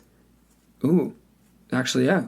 I mean, that does bring me to the next thing, is the GE part. And this was a major point of discussion in the Astonishing Legends episode as to, what the hell is this guy's first name? Is it Gene? Is it Gary? Is it Gerald? Is it, what is it, right? Like, it's going to be damn near impossible to find this guy unless he was using an alias. Like, is this an alias? That's the kind of thing that makes the most sense to me. I mean, I know it's 1909. I know it's when people were saying, but, and calling themselves GE and TO and this and that, but it's like, maybe just using initials was for anonymity. Well, needless to say here, like, the Astonishing Legends never found him. I don't think we ever found anything that was more conclusive. No, I tried. And I couldn't find him. I don't think... Yeah, I think that it's just one of those things where it's really important. Even my own freaking relatives I'm trying to find on Ancestry.ca. And it's like, you know what? That's even hard. Like, come on. Like, it's not. Well, and it's because of the initials. And, like, I think Scott made that reference, too, when he was looking on Ancestry when they were doing their search. It's basically like, it would still just be speculation, because even if you found a Gerald Ernest Kinkade, and then you also found another one that was a Gene something, like, but which was he one the is first born in Idaho? Right. That's a good question. But yeah, I mean, I guess the main point I was just trying to make with all that is just that, like, he easily could have been working under a false name, and the Arizona Gazette mentions that he was looking for the mineral, and like I already said, like, maybe this was a whole reason for him to use a false name, create a weird story, try to get some funding, all that kind of thing. But of course, there's this second character, this Professor S.A. Jordan. He's the only other name referenced, really. Hey? Yeah, well, I mean, we do, like, you teased this, though. You teased my real good find, where there is another Kinkade reference. The name Kinkade comes up a few other times, but G.E. doesn't. Mr. Kincaid. Mr. Kincaid. And I guess that's like, I mean, it's the turn of the century. Record keeping maybe isn't what it is today. Not everyone's going to be on record.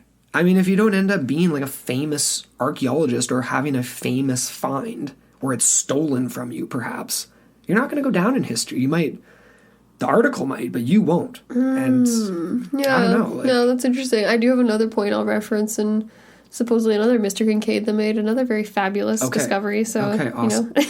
So, but I did find some really interesting stuff here on this alleged Professor S.A. Jordan. So, Dr. Jordan or Professor Jordan was, by all suggestions in these articles, supposed to be like a direct employee of the Smithsonian Institute, or at least some academic institution that was directly associated with the Institute, right?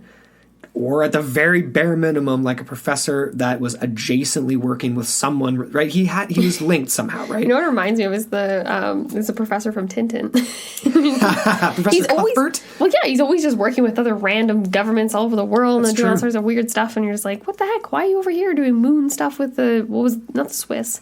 Some crazy thing that episode, remember that? Yeah, well, yeah, that's right. I love that. Oh, Cuthbert Calculus, that's right. What a name, too. Professor Calculus.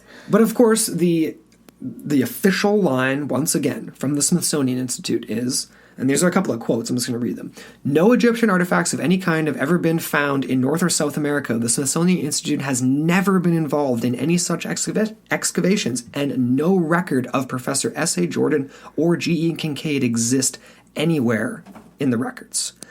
Another goes on to say, this was an article from...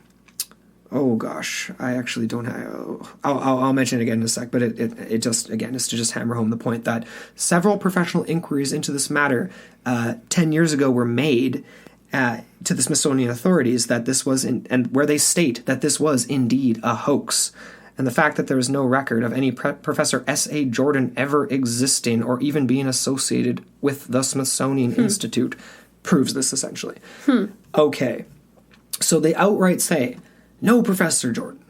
No this, no that. Once again, it's just so hardline. It's not like someone at a desk being like, hey, that's weird. Maybe I'll look at that. Let's check. You know what I mean? It's just so hardline. Because interestingly enough, there are a couple of Professor Dr. Jordans that are academic scholars. Although the first does, once again, like Kinkade, have a different spelling of the name. It's with an O, not an A. But... we've already seen one misspelling. Is this just a misreference? Anyway, it probably wasn't him. But surely enough, he is an archaeologist. A European archaeologist, though, not an American one. And by all accounts, never made any expeditions to the Grand Canyon, but was alive at the time. So, okay, all right, Smithsonian. You clearly had never heard of this guy. Otherwise, you might have been like, oh, maybe it's just a misnomer. Maybe this is someone who just decided to use this guy's name as a hoax, right? Like, didn't even check. Okay, that's Andrew getting upset again. Whatever. So sorry. So this Professor Jordan did work with the Smithsonian. Is that what you're saying there? Or? No, so I haven't got to that one yet. So this is there's a European S.A. Jordan. He was an archaeologist, but he'd never worked with the Smithsonian. I see what you're saying. Okay. Sorry. Okay. And of course, even if he did, the Smithsonian would probably be like, never heard of the guy. All right. So all of this is dubious. All right, this is totally dubious to me because there is actually another Jordan. And this Jordan is actually linked to the Institute, and his name is spelled Jordan. His initials are S.A. It's literally S.A. Jordan. Like, and S.A. Or David Starr. Yeah, so I'll get to that. Don't worry. This is so why is everyone so quick to say no S.A. Jordan has ever existed? Literally, like, he comes up instantly on a Google search. I know there's no Google search for the Smith back then, but this guy I'm about to refer to would easily have been the source of confusion. So this guy's name was David Starr Jordan, Starr, but he actually changed his middle name to Starr later on. And I don't know exactly what his name was. I don't know if it was a situation where, like, you're named Sam, but people call you something else or like whatever. But when you Google S.A., like, this guy comes up. He was the founding president of Stanford University. He served there from 1891 to 1913. And he, how do you pronounce this, Amber? It's you research fish. I don't know. Ichthyologist? Ichthyologist. Anyway, studies fish, all right? He also for a time served as the president of Indiana University. And this is where it gets really weird from the Smithsonian, because why would you not say this? He was affiliated with the Smithsonian Institute for over 30 years, from the 1880s till about 1910. So right when the article came out, but still associated with it. And he's actually in the records of the Smithsonian as well. He's in their official records. Jordan did a couple of different trips dedicated to the study of fish, and indeed did expeditions up the Colorado River into the Grand Canyon, doing samples from the river. So he wasn't studying artifacts. He was like, not officially, but this is pretty on the nose type stuff here, guys. Like, he was there. He fits the So dates why- associated with the Smith. Okay, Why would he have been denied then? bizarre. So this is my theory on it, right? According to a Stanford University press release, Jordan actually made an expedition down the Grand Canyon for presumably research into fish in 1898, but he was accompanied by someone on record by the name of T. Kinkade. Sorry. He made an expedition down the Grand Canyon in 1898, and on a separate expedition, right before that, he was accompanied by someone by T. Kinkade. Sorry, misnomer there. On an expedition to Alaska. So he was with a T. Kinkade in Alaska from Stanford University, and then also made a trip up the Grand Canyon in 1898. That's a weird juxtaposition. Like, those are the names we're working with here. Like, that's very curious to me. Yeah, it is kind of curious. A separate expedition to Alaska, they don't have the year for that one. Hey, the Grand Canyon expedition was 1898. Yeah, so like a decade before this story comes out, right? So like that doesn't necessarily align, but maybe was the find actually then? And then this was like leaked later by someone who's just like, oh, I found the tiny nugget of like a cool story and I'm just going to print it in the paper because I need to write something sweet. Like, I don't know. Yeah, that's kind of interesting the way that could have played out. And if you think about it, like if they're going to Alaska, what are they doing there? Like my first thought is obviously gold, but maybe not. Maybe there's lots of fish out that way. Who knows? Well, that's just it. Maybe this guy had kind of multiple interests. Who's right? Who's T. Kincaid? Teddy Kinkade? I'm gonna go with Teddy that. Kinkade. Teddy Kinkade. He's out to look for some fish too. What are they? Salmon trouting? Salmon trouting. Salmon Oh, trawling, that's an official term, man. Salmon trouting. We're gonna put that on a shirt. Into the portal, salmon trouting. It's the brand new style of fishing. It's catching two fish at once, man. Two-headed fish. Damn. Half of it's a trout, half of it's a salmon. Cryptid fish. That's how that would make for a decent mug or something, actually. Okay, but I think I was like thinking of trawling. That's what you were thinking. That's definitely what you were thinking of. That should be like a new drinking game for people when they listen to the show. Every time Amber fucks up a word, go. Just be drinking constantly, man. Never gonna end. Basically. Honestly, you could play a drinking game in this episode with just Andrew getting pissed at the Smithsonian Institute too, because like it gets worse, in my opinion, with this, because there was also some suggestions in various different articles that I came across that were basically saying that this Jordan from Stanford University was actually potentially going to work for the Smithsonian, like full time, not just adjacently. And apparently in 1906, I don't know if I didn't go crazy deep with this, you guys, but apparently in 1906 he was offered a job in this word I can't pronounce properly, like dedicated to fish research and continuing his expeditions under the funding of the Smithsonian Institute. And this is why he is so prominently found in Smithsonian publications from the 1800s. But after this began, they started to distance themselves from him. Super xenophobic, just like crazy racist, big. He was really into the research of like, anyway, basically all the same stuff the Nazis were into, right? Like, oh my God, what's the word? Like eugenics and like that kind of stuff. Like he was proponent of that. And they started to distance himself. The Smithsonian distanced themselves from S.A. Jordan because of all this stuff. Maybe just the records really got separated, but it's like, wow, this is all like, I don't even know. Like this is, they clearly were involved with a Professor S.A. Jordan. Clearly. A guy that existed exactly at the same time as this stuff was going on and was in the Grand Canyon. But they were maybe specifically, it could have been, like, the Smithsonian is one of the largest research conglomerates in the entire world, like, organizations. They have so many different departments. This is something that they actually touched on in the episode on Astonishing Legends, where they said, like, you know, this could have been a statement issued by a specific department of the Smithsonian Institute claiming to have no knowledge of any of this stuff whatsoever, when maybe a different department actually knows about it, and it's a secret department with a higher clearance, and then la la la, and the CIA does this all the time, apparently. So I do think that it is very intriguing, to say the least, and it's just one of those things, right, where it's like, well, maybe this was an attempt to smear Jordan because he was such a racist dick that they were trying to separate from. So it's 1909. I mean, maybe someone was just like, wow, screw this guy. Let's throw his name into an article that's going to lump him into a hoax. Oh, you mean the inclusion of him in the original articles? Oh, not the fact that they're denying any association. No, that he was chucked into the original articles as some sort of a way to associate him with something that was outlandish, I guess. I that's just me speculating. And that would be from alternate sources, right? It wouldn't come from the Smithsonian because they wouldn't want any attention drawn to any sort of person of that nature. Someone who was jaded against Jordan and the Smithsonian, potentially. I guess we can get into some other things here. There's...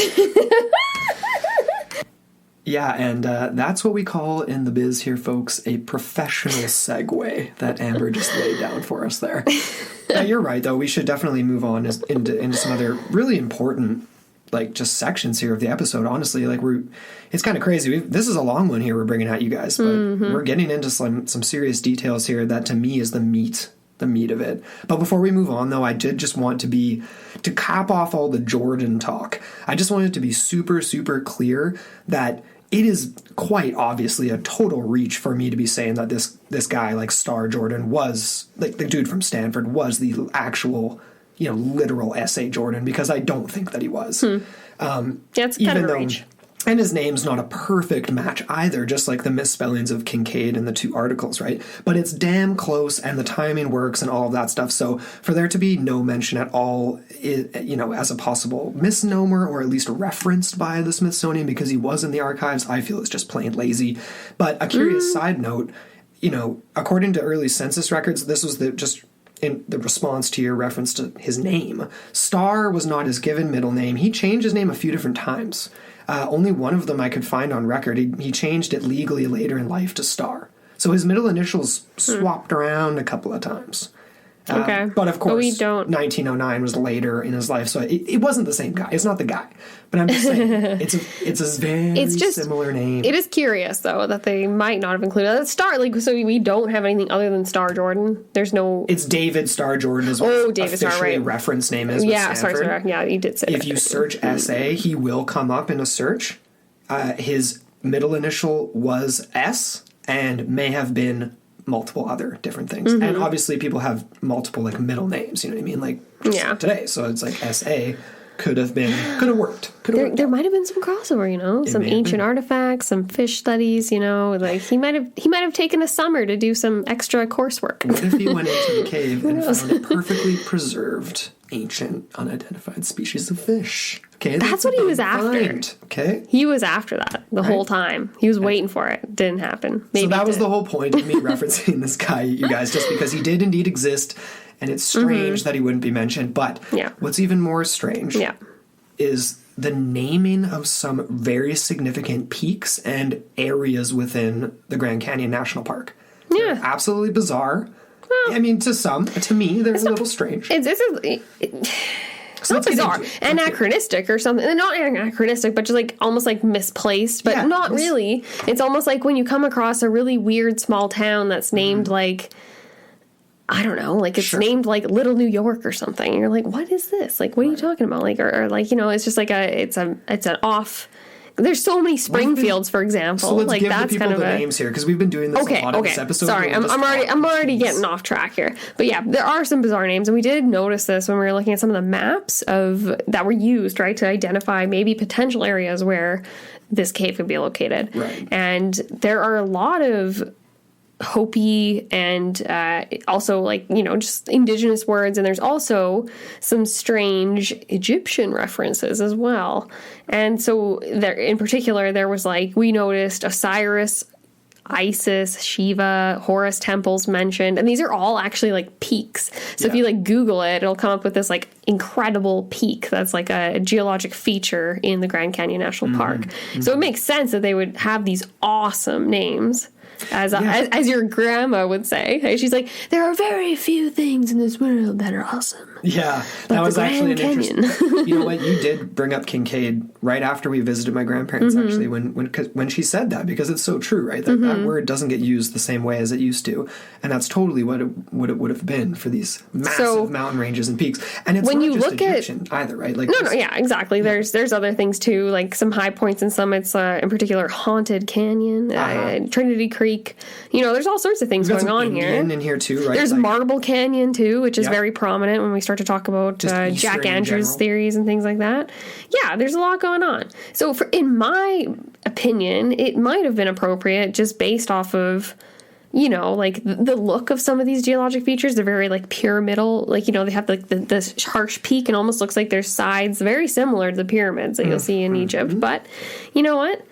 There's a lot of, like, it's just weird, right? It is strange that there is all of these things that are similar to what Kinkade and his team allegedly found and described in their discoveries. On, right? I mean, it's like we're talking about a story of a potential discovery where artifacts are Eastern, Tibetan, Egyptian, Indian, like Eastern artifacts possibly, right? And then here we have names predating like these places were named way before the article came out, obviously, right? And you're going to get into that, which I find fascinating. That's a good point to make, actually, because these were roughly named in, I believe they would have been named during this, like, not infamous, but the famous Powell expedition of the 1800s, 1869, if I'm not mistaken, yes. But it was funded by a man named General John Wesley Powell, and, sorry, not funded, it was government funded, but led by him. Right. There you go. Yeah. It's interesting, though, because he, along with this other interesting fellow that I'll mention in a second here, a man named Clarence Dutton, they might have been the influences behind this. And, you know, this Powell guy is interesting. He was actually also the first director of the Smithsonian's Bureau of Ethnology. Very interesting. Also a founding member of the National Geographic Society. That's pretty cool, if you think about it. Yeah, that's to be a founding member, you know, like that's really cool. I want to be in that club. No doubt. And he was also a member of the Cosmos Club, which I'm actually not too familiar with, but it sounds very out of this world. Yeah, I didn't look into that. I did see that referenced a few times, and it just made me think almost of like a highbrow, a little bit, maybe an offshoot of one of those almost like Masonic type vibe clubs, but like a little bit more out there, possibly. We got to look into it. That's something to dive deeper into, for sure. It should be like a mini-sode or something. Yeah, possibly. But, you know, it's kind of interesting. It's a curious connection to the Smithsonian. You know, it keeps coming up all the time here. This Powell guy, obviously being one of their first directors, that's a pretty important role. Yeah. And, you know, would these features, as they were named, be contributing to perhaps this colorful tale that we are telling today, kind of thing? But, or is it a reference to something greater that Kinkade and his team possibly stumbled upon? But is it like a clue? Maybe, I don't know. But I will say this, and I'm not sure how familiar this particular fellow that I'm going to mention here, Clarence Dutton, a geologist, I don't know how familiar he would have been with the Egyptian area, but he was a renowned geologist and also known for his, very, what would you call it? Like almost like it's like a blending of literature and scientific description. It's a very beautiful way to describe his very colorful his work. descriptions. It was almost like that guy who described the it's very romantic circle. Remember that dude who like had that really eloquent description of how special it was, and people wrote very differently back then about geological features. The romanticism was a huge element in the way they described the landscape. Yeah. And even what's his name? John Steinbeck. I love his descriptions of the landscape, and he came from a very similar, I actually can't remember when he was writing exactly, but in this sort of era, maybe. ITB Book Club, we've talked about it, you guys, although Steinbeck would probably not be in the first East of Eden. novels. East of Eden's a great novel, but anyways, he's done it. The Winter of Our Discontent. Yes. That's a happy one. But getting back to Clarence here, because Clarence was a very interesting fellow, and he actually spent 10 years in geologic research in this Colorado Plateau region. he's known for a bunch of different things. He actually coined the term isostasy, which don't ask me how to define that because I don't have that pulled up right now. But he's also known for his monograph on this tertiary history of the Grand Canyon district. And he's renowned for his particular charm and the way, again, like I said, like these sublime quote-unquote landscape descriptions and superb illustrations to accompany them. So again, he was a very interesting guy. But I think even more so because of his connection to none other than the first guy we mentioned, John Wesley Powell. And it was only because of this man, John, that Clarence decided to drift his interests, as they say, into the world of geology, because he was very much involved with literature at Yale. He wasn't really interested in the sciences. Okay. But he did contribute vastly to what's known as like the popularization of the sciences in that era. So it's actually quite a cool contribution. Were these two individuals somehow inspired beyond just the awesomeness of this landscape? You know what I mean? Like, it's obviously this is pure conjecture at this point, but it is very curious, the whole connection. And when we look at the maps, getting into another fellow's theory here, Jack Andrews, it starts to just look very curious. You know, it's like, it's one of those things where it's like, is everything connected? It's like Charlie with the map with all the things on the wall. It's like, it sort of is like that with this story. It really is. It's just a big old rabbit hole. But that's why it's so awesome, and that's why it is so much fun to speculate on, especially with it being like sort of a prehistory type story, obviously pre-Columbian type story. But once again, coming back to the Smithsonian, I mean, obviously this guy, Powell, was associated with them. And if he was indeed if he was the guy out of these two, Dutton and Powell, that named these peaks, these features, chose these features, the names of these features that are predominantly Egyptian. There's a few peppered in that are, well, which one was it? I mean, there's a few Indian or possibly Tibetan references or whatever. But how does that not come up either? You know what I'm saying? Like, that's just another thing where it just is it's always so dismissive. There's no one that's like, oh, hey, you're probably just thinking about, it's probably just because of this. That would make sense, right? Like, there's no one that even checks. It's like 15 minutes, man. Like, why would nobody even say that? How is that not in any of the responses? What do you mean? Like the fact saying, that there's... hey, you're asking us about Egypt. Like, hardline, never found any artifacts in North America at all. But hey, there's this guy that was involved with us in the 18 whatevers, and he named all this stuff. That's probably where this hoax's inspiration's coming from. Oh, okay. So just, hey, just there's like not a very lazy answer. Yeah. There's a solid answer. That's an answer you can walk away with very satisfied. That never came. It never happens. It's always just like, no, hard line, brick wall, Berlin Wall, slam it in the middle, just piss off. No. Is it just the era, though? Or is it like, where it's like they don't feel like they need to offer an explanation, so ergo they're just like... It's so ridiculous to them. That like, in this day and age, public criticism is much more prevalent, I would say, right? And... you know, like, people are... institutions are more vulnerable as a result of it. I'm also being nitpicky. Like, I'll admit that. Like, I am being nitpicky a little bit because I want people to care. Like, I want there to be interest in this type of thing, you know, which there is, of course. But, like, yeah, you'd hope there'd be a clerk there, man, that would be like, oh, I'm going to dig into this, guys. Like, I'll get back to you. Slips them the note. And you know, maybe it happened, and it came out and it got suppressed again.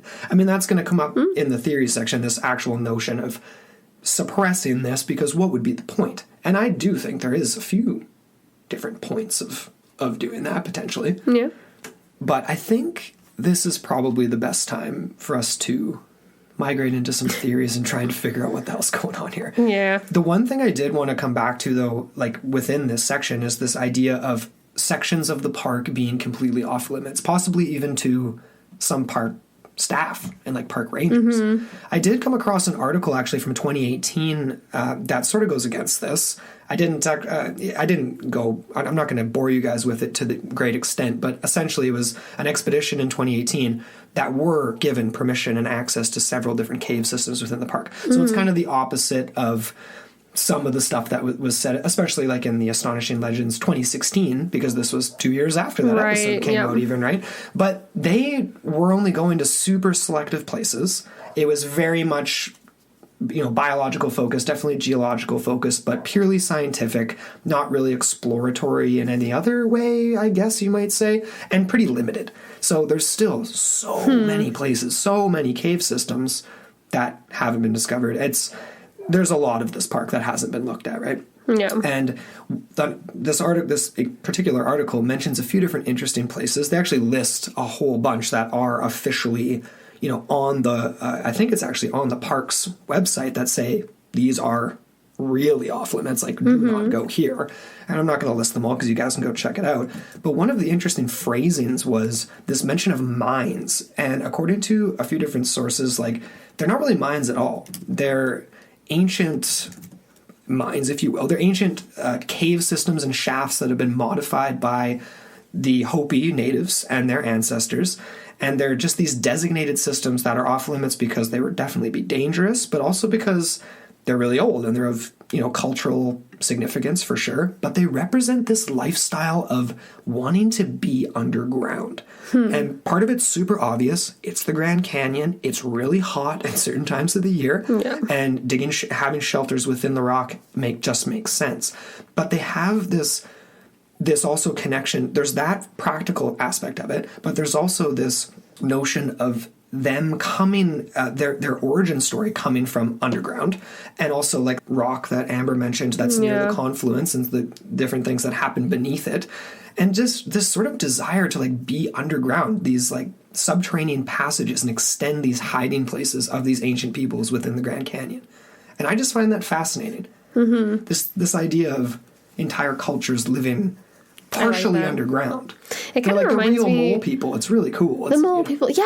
It also does remind me of when we talked about like even the Minoans, like in Crete and stuff, and like how they had like this connection to the underworld, quote unquote, as they refer to, and like this the subterranean realm kind of thing. Like that's kind of neat, and it makes a lot of sense in both of those regions, obviously, because they are very arid and hot. True, but no, that's the spiritual side of it's kind of cool, I think. But I guess the again, to tie it back to Kinkade, is the point of this also that, well, these are really easy reasons to tell people not to go there. It's dangerous. It's of significance. Oh, there's bats you don't want to mess with.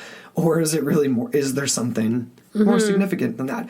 And some of the legislation doesn't really line up. There was a 1987 piece of legislation passed that restricted certain types of like airspace travel within the canyon, and it was supposedly to provide for restoration of the natural quiet experience of the park and these things. And I get that if there's massive amounts of air travel going over, but at the same time too is like, it just seems like overkill a little bit. It's like planes are really high up in the air. It's like they're flying over us right here in Kelowna all the time, and it doesn't bother anyone. I mean, the fruits are growing okay on the trees, and the grapes are good. It's funny. They say here it's like for the protection of public health and safety from adverse effects associated with aircraft overflight. Are they protecting the aircraft or the people below? And the weird thing about this too is this is 87. We referenced one of the worst aviation disasters in history that happened near the confluence over the Grand Canyon, 30 plus years before this. Yeah. And I don't know if any legislation was passed right then and there, but I don't think there was a whole lot of travel. We did also have a reference from one of the there was no name, but a person on the documentary we watched, or mini documentary about the Grand Canyon and this exact story. Yeah. And she said that she knew helicopter pilots and different pilots that even though they are allowed in certain airspaces, they don't fly, or they don't look down. Or they don't look down. Yeah, exactly. That's what she was referring to there. Because I don't even know. Just for everyone listening, too, like that particular crash we're referencing there that was referred to as, like, at the time, the worst aviation disaster in history was incredibly strange. Because if I'm not I'm not mistaken on this. I don't know which airport they actually took off of, but I know they took off from the same airport, sorry. And it was like within 3 minutes of each other. And they were going to totally different cities. They should never have intersected their paths. Right. Yet somehow they ended up colliding midair over the Grand Canyon. That was the weirdest part about that story. Right above the area of the confluence, which is also close to the 42 miles. If my sources are correct. From the El Tovar Crystal Canyon, where Kinkade allegedly claimed that he found this entranceway. And, it's like, this is my theory on that, before we move on. Yeah. Is like, what if there was some sort of weird slippage where it's like, because we've talked about some stories and things that have happened Actually, no, we haven't gone into the interdimensional portal Oh, yet, I'm getting there. Okay, he's getting there. But once we get to that point, I have some interesting thoughts on the plane crash in particular here. Sure, sounds good. I think, I won't steal your fire. Well, thank you for doing it. Maybe we should get into a little bit more mundane things. Or do you have any more points to make on this whole restricted airspace? Well, I guess just to really, because we're just kind of like grasping at things that seemingly are like way far apart here, like an air crash in the 50s and then Kinkade in 1909, like what the hell? It's just a lot of weird shit going on. Yeah, and it's this notion of like, and even like the quote from that chick saying, I have the helicopter pilot friends, don't look down. It's almost, why wouldn't you look down? It's not like you're literally going to get sucked down. It's almost like it's messing with your head. It's a perception thing. Yeah. And so I feel like there's like, it is all connected here with this stuff, because I think it's possible that if there was a person under a false name and not Kinkade or what have you was there, it's possible that what he saw or entered or whatever was either pure hallucination because of the environment you're in, or something opened up. And that's something we're going to get to here. Yeah. Of course, the more mundane side of all of this is indeed probably the most likely, and that is this all a hoax? Let's start there. And I think that it is the best place to start, because we want to end with a bang. Why would you end with, is this all a hoax? And I'm going to tell you guys right now, if you can't tell already, like I don't think it's an outright hoax if you want to look at the story in its entirety and not just the articles. Like, I guess I'm also including the notion of pre-Columbian travel, artifacts being found of significance that could be related, and also the naming of these peaks and this interest in Egypt well before the main interest came around, which was King Tut's tomb being discovered, I believe, in the 20s. So it was way far away from that. So these guys were keeners on Egyptology and Eastern gods and all that kind of stuff. They were ahead of their time. Especially if they hadn't traveled to that area of the world in particular, you know? Exactly. And that would also sort of apply to this gentleman I'm going to reference here, Joseph Mulhattan. Now, Joseph Mulhattan was I'm not going to say, he was very well liked by his peers, but he was a well-known and prolific hoax writer. Author. A storyteller. Essentially. Exactly. He claimed... Pretty harmless, right? Absolutely harmless. He... actually, do I have the quote from him here?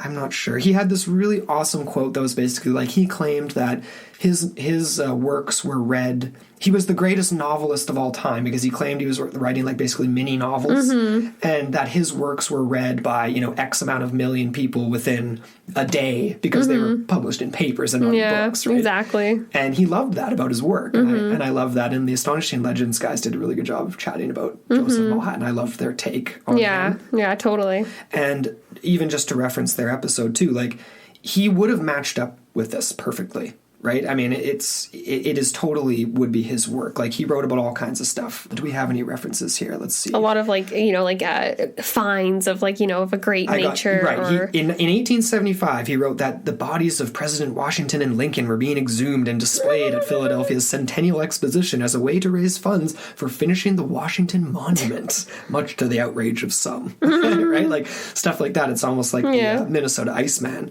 Yeah. A few years after that, in 77, this is a quote here. He presented a story about Washington's body being disinterred due to some necessary repairs being made at Mount Vernon. Man, a lot of body stuff here. In Texas, another story was supposed to have been penned by Mulhattan it's all bodies. Petrified bodies.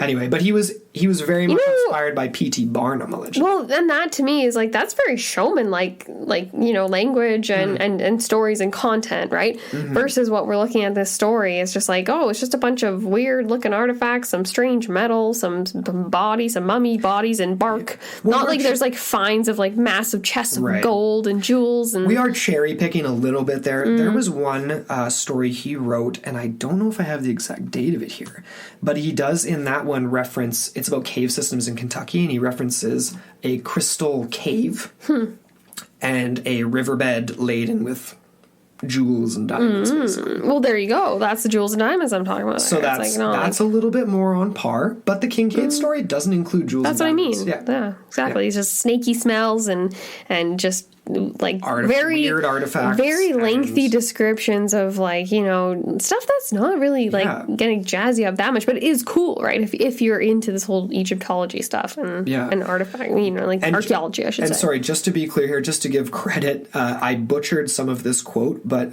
this was information I pulled from Historical Blindness, which is an awesome podcast. Definitely go check them out. Nice. And they're great. So go definitely and check out all the they stuff always do a great job. Yeah. But I guess in 1909, Mulhattan was definitely on the latter stages of his successful hoaxing career. Let's just put it that way. He was basically a career alcoholic. I think that was like many great authors are. Exactly. I'm sure he got a lot of inspiration at the bottom of a pint, and he or a whiskey bottle. Yeah, so he was drunk his whole life, but it caught up to him, and he was pretty sick apparently at the turn of the century and in the first decade here. So 1909, it may have been his last ditch effort, and like that's why it's so different than some of his other stuff. It's more descriptive in weird ways, or he really hammers home one point that's like seemingly mundane to the normal reader that's checking out his body discovery stories, or like Washington's getting pulled out of the grave. You know what I mean? Because it's pretty there's parts of that second article we read through that are pretty mundane. Like, unless you are genuinely interested in archaeology, you're turning the page. You know what I mean? Yeah, you're not going to keep going. It's a pretty long article. It is. We read it. We did. Now, this is the days before. For an article. I mean, I don't even know what people are doing these days. I mean, for a newspaper, it was long. In that day and age? Absolutely. So I'm not thinking it was Mulhattan, but there's definitely a possibility. But he also came out after the fact for a lot of his stories, if not all of them, if I'm not mistaken. Owned up to him. And owned up to them and took credit for him. He loved it. And the papers loved it too. I mean, era of yellow journalism, they know it's harmless. He would always say too, like, no one gets hurt by his stories. Yeah. They're fun, and all they really do is make people think. Did he have like a pen name though, or multiple pen names? Because like after a while, it'd be like, wow, we can't trust anything this guy's saying. Like, he must have. He must, or anonymously maybe. No byline in the Kinkade article. Right, exactly. So maybe it's no byline. Why not?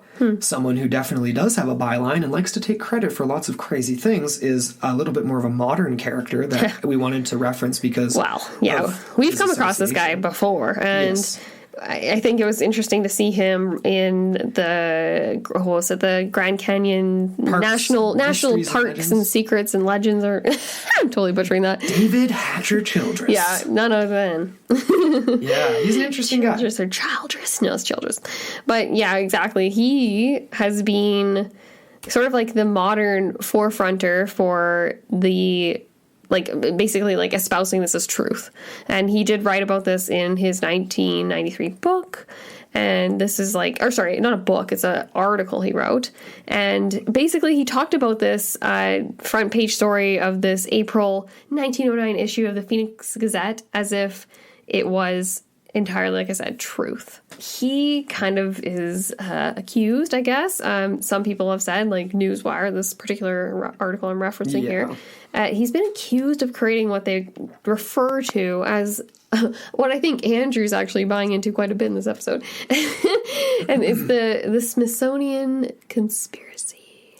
So this is the idea that the Smithsonian Institution has been hiding and withholding evidence that contradicts long accepted archaeological history because they have their own sort of interests at heart, and whatever those are, because it's one of the most massive institutions. It was born out of the result of this one British guy. I think he was I can't remember his name. I think we do have a little bit more info on him, but it's just a really weird way for this the inception of such a massive institution that still remains today as one of these pillars, right? Of that does such science amazing and research work and just all sorts of crazy stuff, and just holding artifacts if they remember to keep them. I mean, I get losing some stuff. Yeah. I mean, it's a massive archive and what have you. But just to give some more context, I guess, to this whole Childress fellow that we're referring to here, because he's a hardliner, right? If you talk to Childress, he's like, this is out there somewhere. They're they've got it all barred up or whatever. He thinks it's just basically this big conspiracy. Yes. But he also is very prominently featured on Ancient Aliens. He's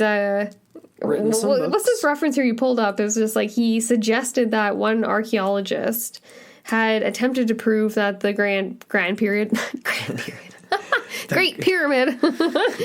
was over 35,000 years old. He's also claimed that there's a huge crystal that's stored in a chamber that's about 1,000 plus feet below the Giza Plateau. Yeah. Was that him that we referenced in that episode? I mean, a lot of people have talked about that. He's probably just like piggybacking on some other people at this point. But it's funny because this guy is kind of like cited as like the modern inspiration for the genesis or regenesis, I would say, of this in the modern imagination. Yeah. And, you know what I mean? And this is probably what we're talking about right now. But. It is. And he's even a little bit more controversial, I'd say, than even like David Hancock, who we've referenced before. He came up in the Yonaguni Monument episode and that kind of thing. And it's like alternative archaeology and that kind of. And this is why I think I tweeted at Nick Cox because I was like, man, we could use Nick on this one talking about archaeology and bring me back down to earth. Yeah. That's for sure. That's for sure.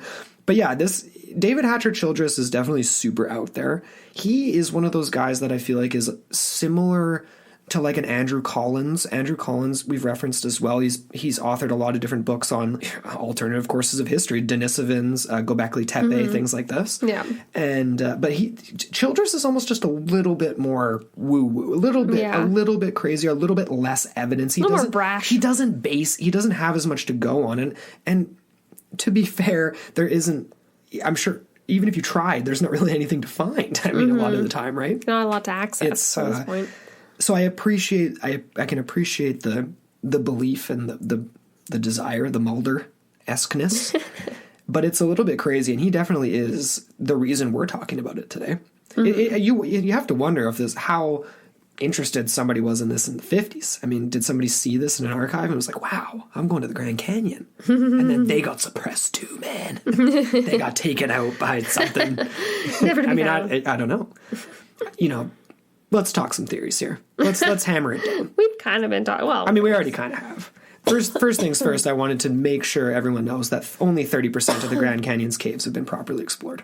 That leaves literally... There's a lot of caves. That's a lot of caves. That's a B. Okay? 70%. That's like is that a B minus or is that a B? It's like a C. C plus? Well, look, that's... I think 73 to 86. I would have been happy with that on many a Spanish test. Like, that's a lot of the cave system that has not been looked at. And we do know that the ancient Anasazi used cave systems and built shelters, essentially cities into the rock. You know what I mean? And I referenced these other Hopi cave systems too. And we obviously hot places, it makes sense, but is there more? Is there something deeper in there and a reason why people wouldn't want us to know? I would love to think so. Apparently there's about 1,000 different caves in the park. So like I said, about 335 of those have been properly explored. Lot. Wow. Now, could Egyptians have actually made it into any of these caves? I think that's a very worthwhile question for this episode, even though some of the artifacts weren't just Egyptian. The tablets and the hieroglyphics were seemingly, by the descriptions, Egyptian, right? Yeah. And it seems crazy that this could have happened. I mean, the Egyptians aren't even necessarily known for their seafaring abilities. Like when in the stuff we've talked about, it was always like the Phoenicians or the very ominous and unknown sea peoples that could do it really well.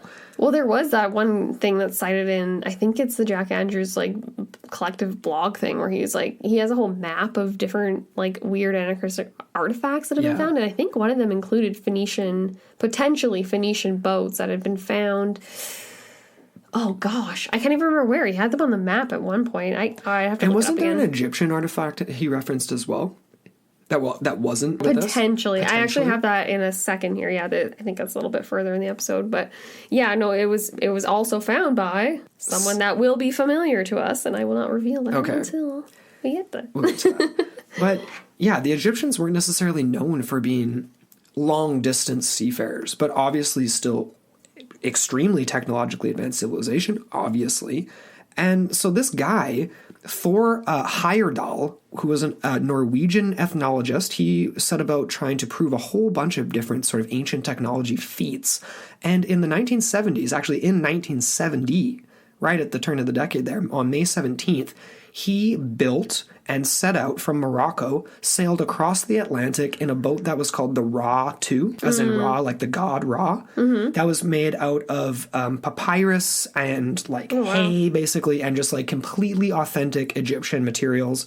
Built a vessel to scale, and he was able to sail it completely across the Atlantic and made it to Barbados in 57 days. Now, that's pretty crazy. It is.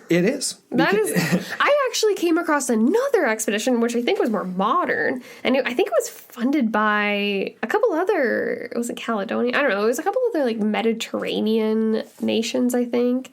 And it was kind of funny because it didn't get any recognition in any of the papers in the U.S. apparently. Oh, no. Yeah, and I think for good reason, because I think it's kind of funny, right? It's like, oh, we don't want to recognize that these people could have made it over potentially. We're not going to have a big fanfare. Even though I think in the port that I pulled in, I think it was like the Charleston port or something like that, and they pulled in, they had a little party once they actually made it. But it was funny because it didn't get any reception, but it got huge reception over in the other side of the world. So it was kind of funny. It's just like there's a high stakes for them to prove that. Yeah. And I think it also goes hand in hand with nationalism. Oh, absolutely. So, and that's what ties into all of this story to me. But this is pretty intense. 4,000 miles of ocean in an Egyptian vessel. That's insane. And this is just one boat. I mean, it's not like you send out a fleet and you lose a few and then a few more make it. Yeah. So there is evidence, obviously, that this is possible, and they could have reached. They could have gone up the Rio Grande River and then reached the Grand Canyon that way. It's possible. It would have been totally extreme. Yeah. There's no other evidence along the way yet, or that we know of, or that others know of, that would prove this expedition. But the technology is possible, is 1,000% possible. And that's just pretty crazy and worth noting. Now, would Egyptians cart their own artifacts across the ocean just to plop in a cave? Probably not. But if they were trading with the ancient Anasazi or gifting important cultural pieces in exchange for other things like that were then potentially discovered in the East, like we've referenced it on the show before, mummies that allegedly had cocaine. Traces of cocaine, traces of tobacco. Yeah. All these North American commodities. What about the corn finds too? They didn't find any corn in Egypt, I don't think. But no, but there was a tablet in a monastery in Scotland that way predated Columbus and showed and that was what you're referencing. Depicted maize, like cultivating maize. Pretty crazy. Well, you guys didn't have that. You didn't have it. It wasn't native to What if they had brought that over and tried to plant it and just had failed crops, and they were like, oh, frick. Right, and then it just didn't work exactly. out. So there's not very much evidence of it anymore, right? I mean, it's only even recently in the Orkney Islands in Scotland that they've found certain types of barley in certain places, and we're like, oh man, people were even further north, or there was actually a settlement here. We didn't think there was a settlement here. Oh, they were growing barley here. We had no idea. We thought it was over there. And that's like in 2021. So anyway, it's fascinating to me. I love this kind of stuff. And I have no segue to the next section from that. But maybe the Smithsonian is sort of telling the truth. Maybe they're not telling the truth because they just don't have, they genuinely don't have it. Do you feel as though there are things in your life that are holding you back? Or that you could benefit from talking things out with a professional counselor? BetterHelp.com is making it easier than ever to get on track with your mental health and connect with a professional therapist online from the convenience of your phone or laptop. BetterHelp.com is safe and private, allowing you to get help on your own time and at your own pace. You can schedule secure video or phone sessions, plus chat and text with your therapist, receiving thoughtful and timely responses in return. BetterHelp has over 300 licensed therapists who are available worldwide, and they have 4 communication modes. You can text, chat, phone call, or video chat.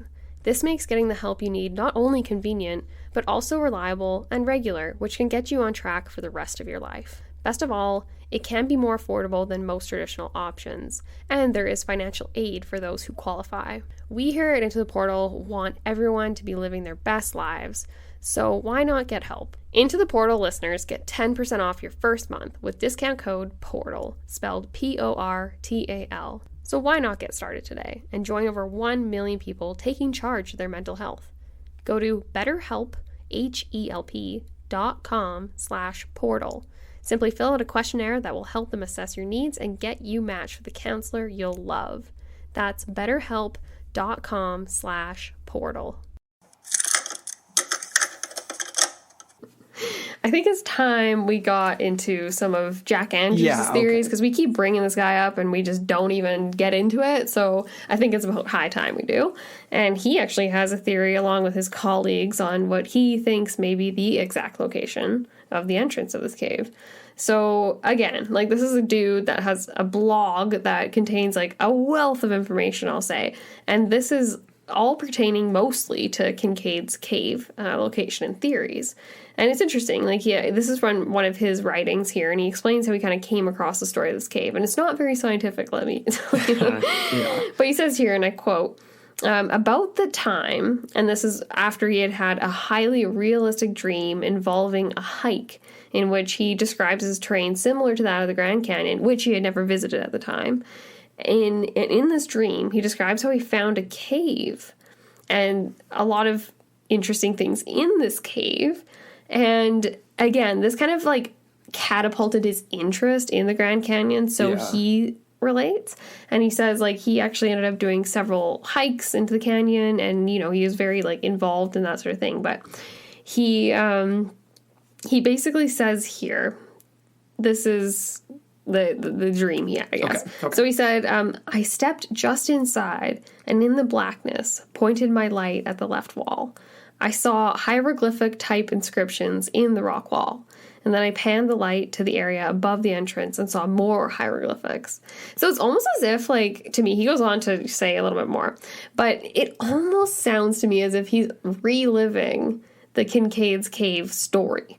Oh, yeah. And it's bizarre to me, because I'm not sure if he had this dream after Childress's book had been published. He doesn't actually say what year or anything like that, but he does say this after. He says, so basically this dream vision has kept him in the adventure of finding the truth about his cave for over 30 years, and the dream vision itself was very vivid.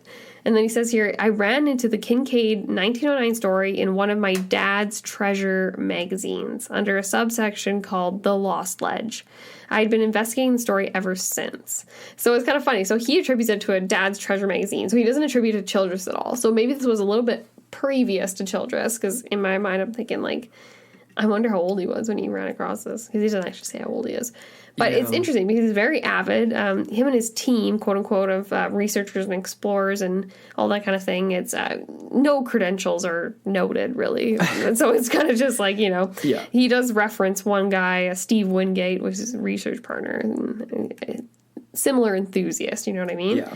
And so they actually believe, they've like kind of dissected the story, and they think that the cave is most likely to lie somewhere in a 6-mile stretch between Marble Canyon, which is located close by the confluence there, and oh my gosh, I'm going to butcher this, the Quagant Rapids, which is just upstream. Okay.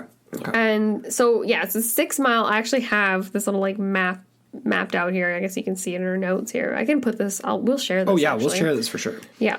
But he also refutes the idea, and he's very, like, adamant about this, because I guess when he started looking into this, there was this, like, very central theory that it was actually at the Isis temple, which is, like, a butte feature in the canyon. It's, like, this very distinct thing. The Isis and so temple. he said, like, basically this is all just, like, just a bunch of garbage. Well, that would be a perfect place for it to be. Honestly. I know, right? I mean, exactly. It'd be so perfect. So this is where I'm going to mention something else.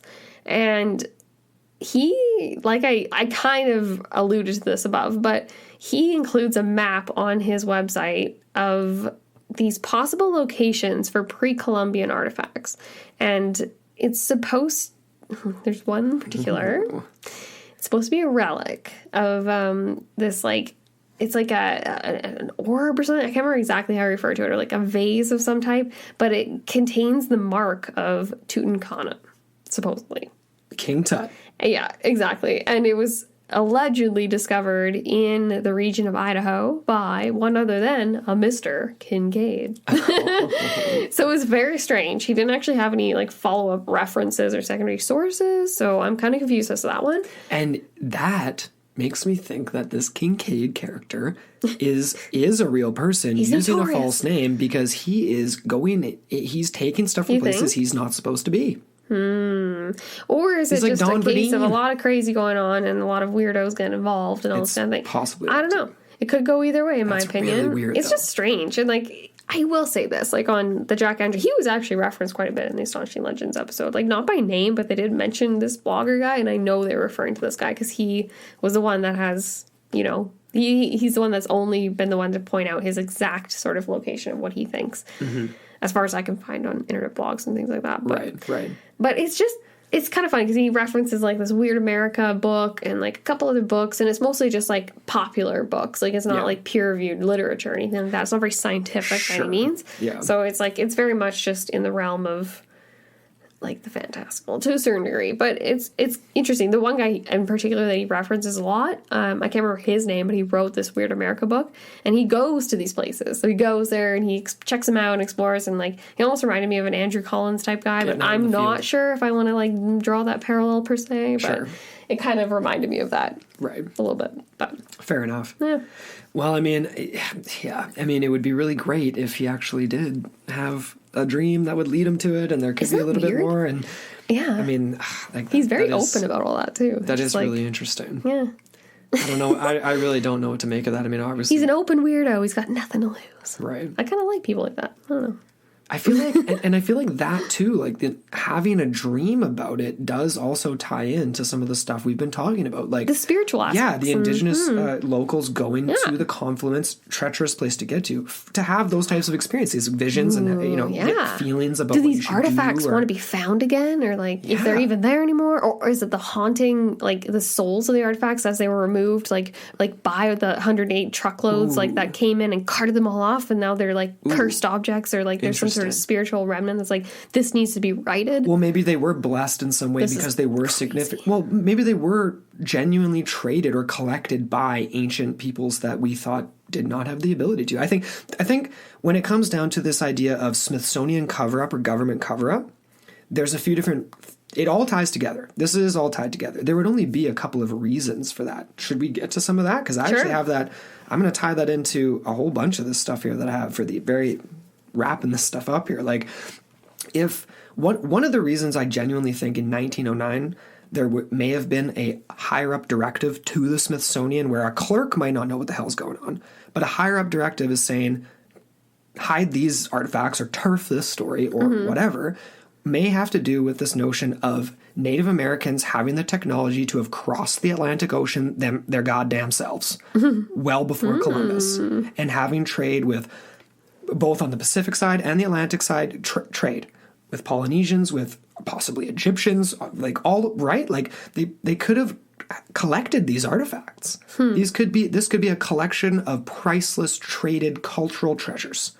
Yeah. That were exchanged for cocaine and tobacco. That's interesting. Like, why not? Mm-hmm. I mean, it's a stretch, but I feel like that notion, especially at that time, would have been very quickly swept under the rug. Yeah. I mean, they were still trying to basically scrub the land of these poor indigenous people. You know what I mean? And they were asserting their right over it too. And nationalism, like I said, is a huge part of that. And manifest destiny and all these things. Yeah, exactly. It's the American right. So I feel like that's one very practical reason why they would maybe want to cover up something that was like, wow, this is going to actually change the course of history. And maybe they could see the writing on the wall, being like, yeah, it's 1909 now. 100 years from now, there might be some more laws and rules, and if there's these artifacts and this proof, that's going to have a lot more weight than it has in 1909. Maybe somebody has some foresight there and wants to hold on to that manifest destiny. True. Right? I wouldn't doubt that. That's one reason. I mean, another reason I kind of just mentioned here that's sort of, I guess, mundane, not that that's mundane. I mean, if they actually did trade that far back. But maybe the Smithsonian's not really covering anything up. Like, this has happened before, where there's things dropped off, officially logged, and then they go missing. And is it just genuinely an accident? Yeah, it's tough to say. It's possible. Should I get interdimensional now? I mean, I can quickly move on from that theory to this, because this is okay. I have two more things. There's one other reason the government would want to cover it up, and that's if there actually was an extension of the map that G. Kinkade describes into a much larger underground civilization, what have you, or place to hide stuff. Like, what better place to hide an underground military installation than in the middle of the Grand Canyon inside something that nobody would think is anything there? That's already built. And it's already built, yeah, exactly. Why not? Yeah. I mean, they're allegedly building stuff or had something built under the Denver airport. That's pretty on the nose. Like, this is much more practical for hiding or for having secret whatevers or whatever. There's probably all sorts of weird military installations inside national parks all over the country, really. So that would just... And plus, if people knew that there was such a vast... 50,000's just the very tip of it, underground, just sprawling metropolis, then people are going to find their way in there. No matter what. You need to keep people away from that. Mm-hmm. So that's another possibility. What do you think of that? Well, yeah, that's actually not too far woo-woo. Right? I mean, maybe the ancient Anasazi that we know were building into the cliffs weren't even able to access some of the points that existed at a way more ancient point. They were just existing in the cave systems and building into things that they could access. Things were cut off. I'm getting all sorts of weird ideas here. What if there is something even more, not nefarious per se, but something a little bit more sinister or powerful, I'm thinking the plot from Dark, where it's what if there's some sort of actual portal or some sort of it's the dark matter or something that people and I'm just thinking about this in terms of everything we've discussed as far as even the weird plane crash, right? And there's all sorts of weird stuff that is going on that might be interdimensional, and I think we should probably get into that too, because we had a story come up that was quite on the nose with that and quite weird. Absolutely. And you're totally right. To this whole discussion. It totally does. Bringing up the confluence on the plane crash again, it does all tie into this, because it's they're Egyptian artifacts. It's an Eastern find. That's what we've been talking about. We've referenced Underworld of Giza and crazy ideas about the pyramids and possibly ley line locations and these places being portal locations as well. Could there have been a connection? East to west. Mm-hmm. I mean, I know this is crazy. Did the Egyptians teleport to this location? Mm-hmm. Was there a transference point here where things could be traded, information could be traded somehow, or whatever? I mean, it's not just the back door to an underground civilization. It's the literal door to somewhere else completely. And there is a reference that could possibly lend some credence to this. There was a gentleman named Hank Craftsman who was a student at Northern Arizona University, and this was, I believe, in the 1980s. He had spent some time with the Hopi indigenous peoples of the area and was specializing in folklore, native folklore, in his studies at the university. So he ends up getting linked up with through another student to a member of a particular Hopi group that said, hey, I'm willing to give you more information. This guy's name was allegedly Kopavi. Kopavi had been granted access to special places within the canyon by his elders. Mm-hmm. And he also had an interest in folklore. And so this was a perfect match with Hank Craftsman. So they get together, and he allegedly takes Hank to this special place to show him the power of the landscape, and so he could really feel the actual folklore that he's been studying in the books, right? He has to blindfold him in order to lead him to this special place, because it's not allowed for anyone else to know how to get there, which sounds very much like Kinkade. He finds this place, and now nobody else can. It's right. Anyway, so Kopavi blindfolds Hank, tells him to hold out his hand. He's confused. He leads him to this place. Treacherous climb. They're on horseback. He gets off, and he is still blindfolded, but he tells him to hold out his hand. Takes off the blindfold and sees he's standing in front of just this rock wall. He reaches out, and instead of touching the rock, Hank claims that his hand went straight through the rock into the other side, as if he was crossing a portal. Exactly. Crossed over. He's then led into this chamber through the rock by Kopavi, and then's told that he's inside of what is a purification chamber, a place where there's some kind of a transference that takes place between worlds. A cleansing has to happen in this place. Then he is led further into the view of a massive, underground world, basically, or just another world in general. I'm picturing more like Hollow Earth is how it reads. But it's this massive futuristic world with flying transparent orbs that were carrying humanoid beings. And he believed that he was outright led into another world. Well, or it's just a window into another world. Or a window. That's kind of what I'm looking, thinking of it. Yeah. He's looking at He's not there per se, but it's almost like there's that crossover point. Yeah. And I'm not, when I am sort of interpreting that, I'm not even interpreting that as like it's a physical world underneath the Grand Canyon inside the rock. It's almost as if that's a portal to another place. Right. In another realm, another whatever. Is kind of what my interpretation would pretty be. wild but it could be either or. Who knows? Pretty wild stuff. That is pretty crazy. And so do we... So this is interesting because he tried to go back there, right? So he never was able to find it again. Apparently he passed away just recently, actually. It was only like 2013 or something. No, really? And he spent most of the rest of his life apparently constantly going back every year into the canyon, and was never able to rediscover this stone where he could cross over. Because Kopavi left him high and dry. Yeah.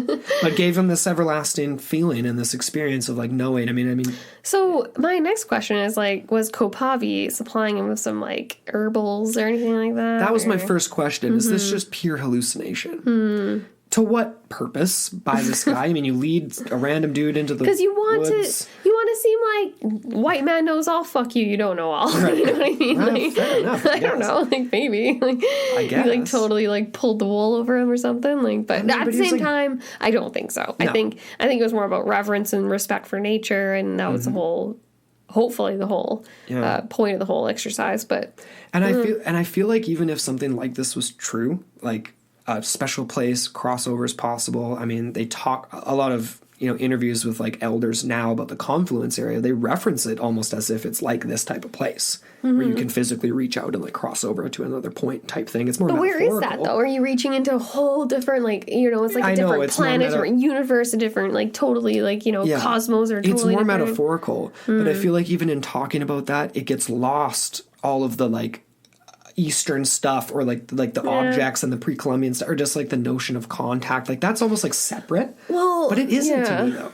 I don't know if it is really. I mean? You know what's funny? Like I think it all is kind of connected, and like that's where I'm gonna even just tie in the whole plane crash scenario again, where it's like these planes are going entirely different directions, totally different destinations, and like they should not have at any point have collided, but they did. Right. And it's just bizarre to think maybe they actually accidentally, maybe one of them crossed through something that was a totally different, like what if it was a different ley line, weird electromagnetic thing that slipped them through. It's almost like the Donnie Darko plot where like the engine slips through the other side and all of a sudden he's like, holy shit, we're in front of the plane. Boom, there you go. And that's it. Well, exactly. Just totally by accident, like because there's these transference points and portals. I totally buy into that. Or the other more like logical thing with that, their instruments weren't working properly and they thought they were in one place, they're actually in a different place. Right.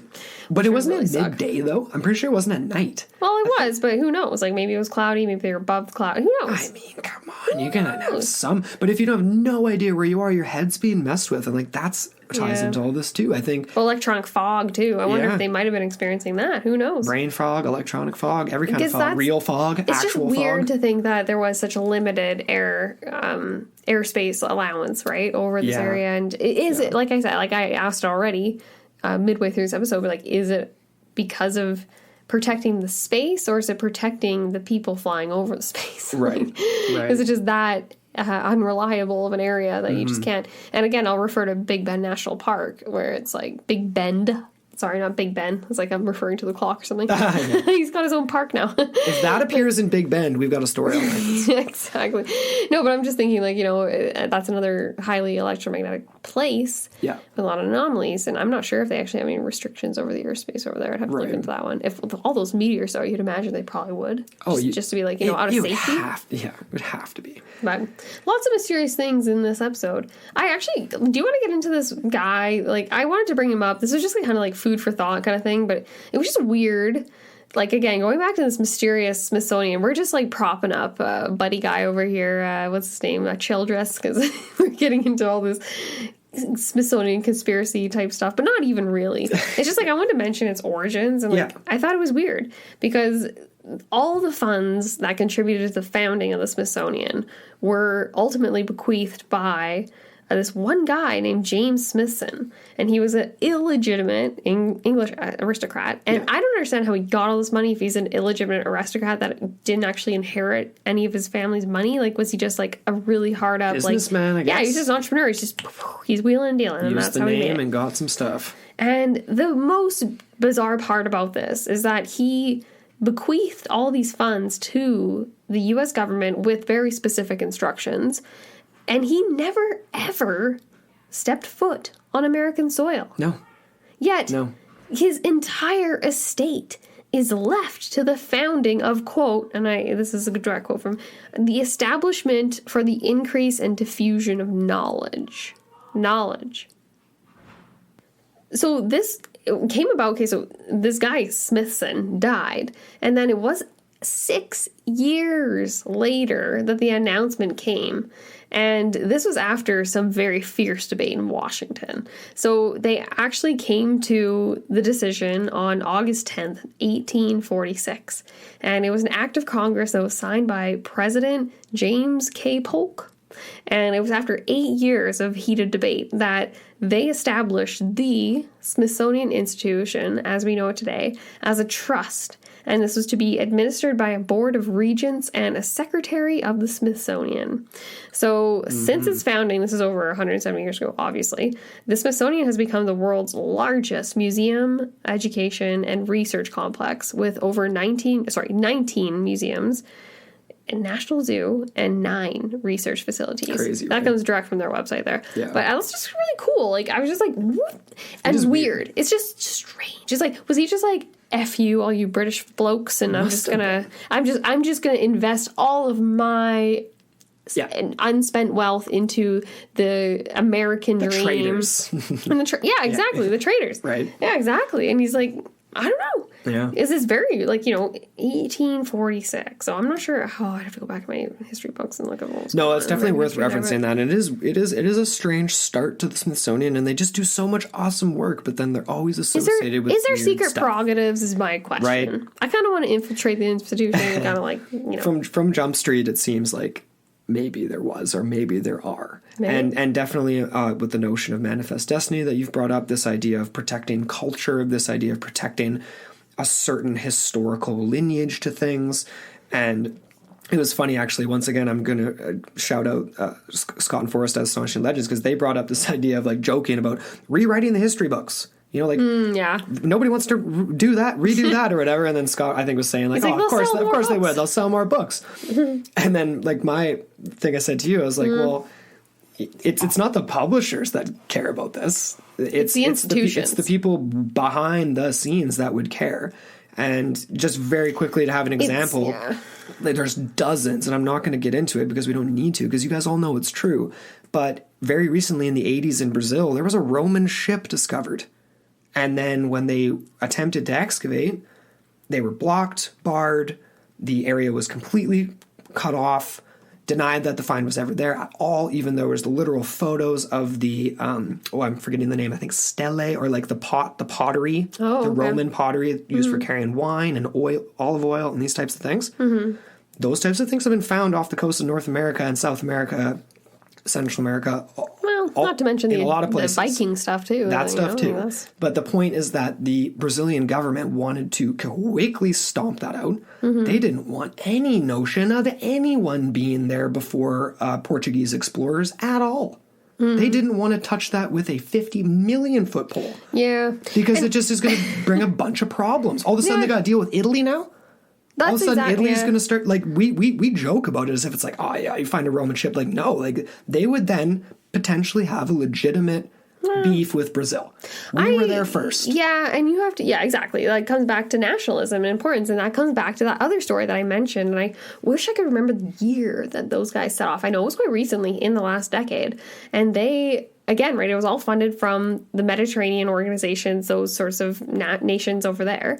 And it proved to a T, again, right, very it's very of the times, ancient technology, seafaring technologies, things like that. And it did prove how reliable those currents are. Right. And it doesn't take, it obviously takes a lot, but it's Columbus wasn't anything special. No. Let's say that. No. That was He didn't even end up where he was supposed to most of the time on his expeditions. That guy was just floating in the breeze, He followed the currents. The currents took him where he wanted to, where he went, ultimately. Yeah. But it just goes to show that it is definitely possible, and there's a lot of weird stuff going on. And the Smithsonian is very weird, and I just had this, like, at the very end of our notes here, is like that really strange article from the Smithsonian on this Dyatlov theory update, and I'm like, that's BS, it was in my opinion. It was funny. And it was literally from January 29th, 2021. It was recent. So final thoughts, Amber. All right, Kinkade's cave. I want it to be real. Absolutely. I want it to be real. I want something weird to be there. Yep. I don't know. I want to go, but I know we're not probably going to. But we're probably going to stay at that hotel. We're definitely going to the El Tovar Hotel. Yep. The El Tovar Crystal Canyon wasn't an official place, but was he referencing a sort of a point near the hotel? Like, I mean, right? Like, could that have been it? I don't know. It was there. It was built at that time. Yeah.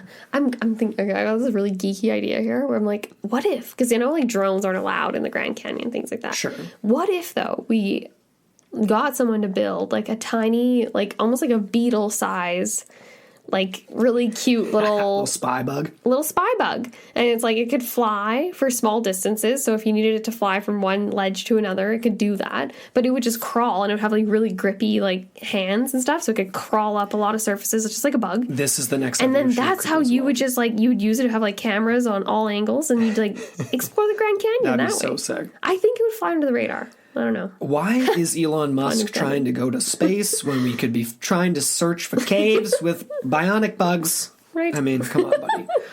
My final thoughts on this, you guys, is honestly, I do believe that it's possible for an article like this to have been based on some grain of truth. Whether or not it was necessarily exactly associated with the things we've been talking about. Like, it could just be pure hoax.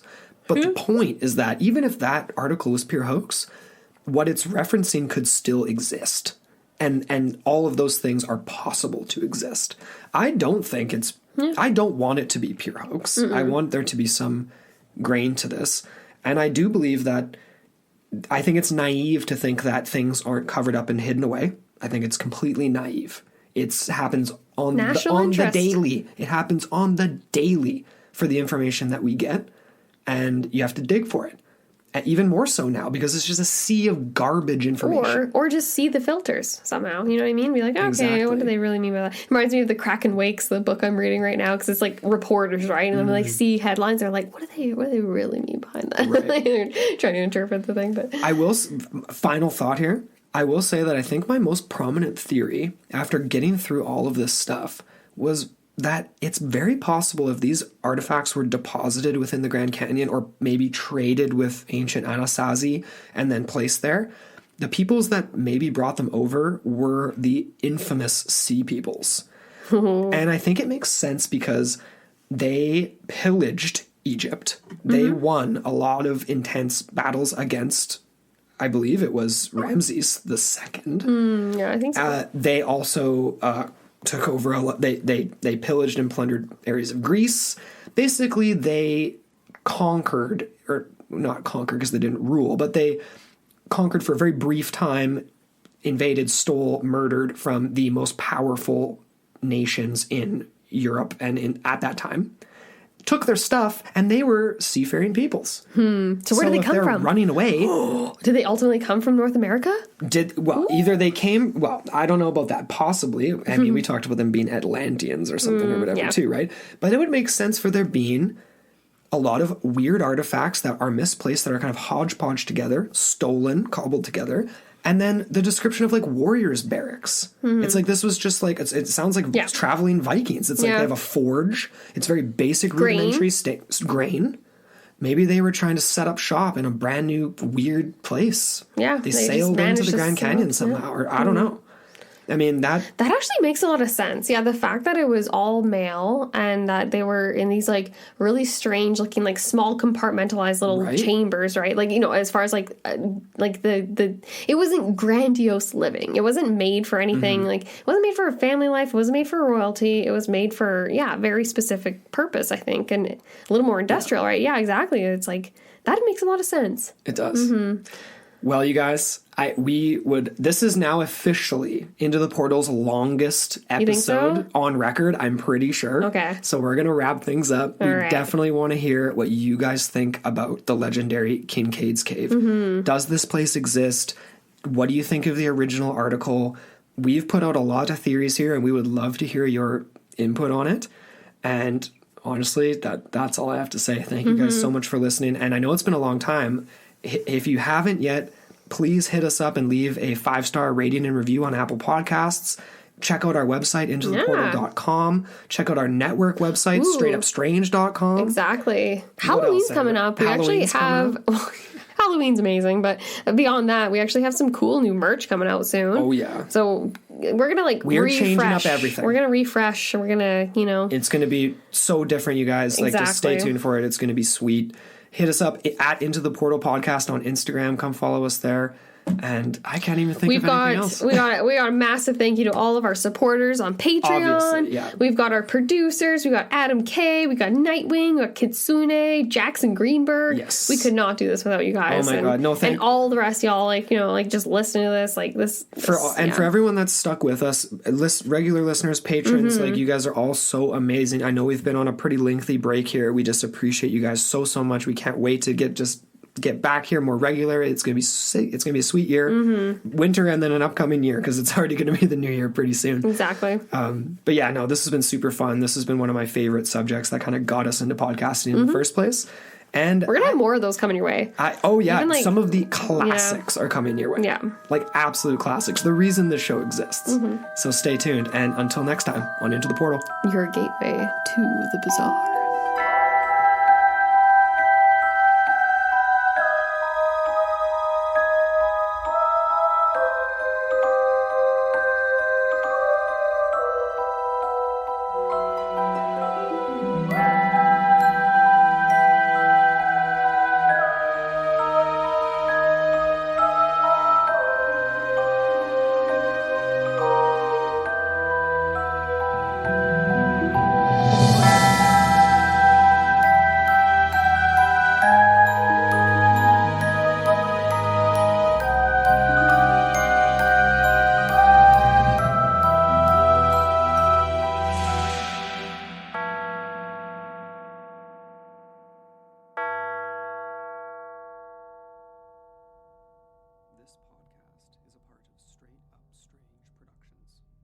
Discover more shows like this one at straightupstrange.com.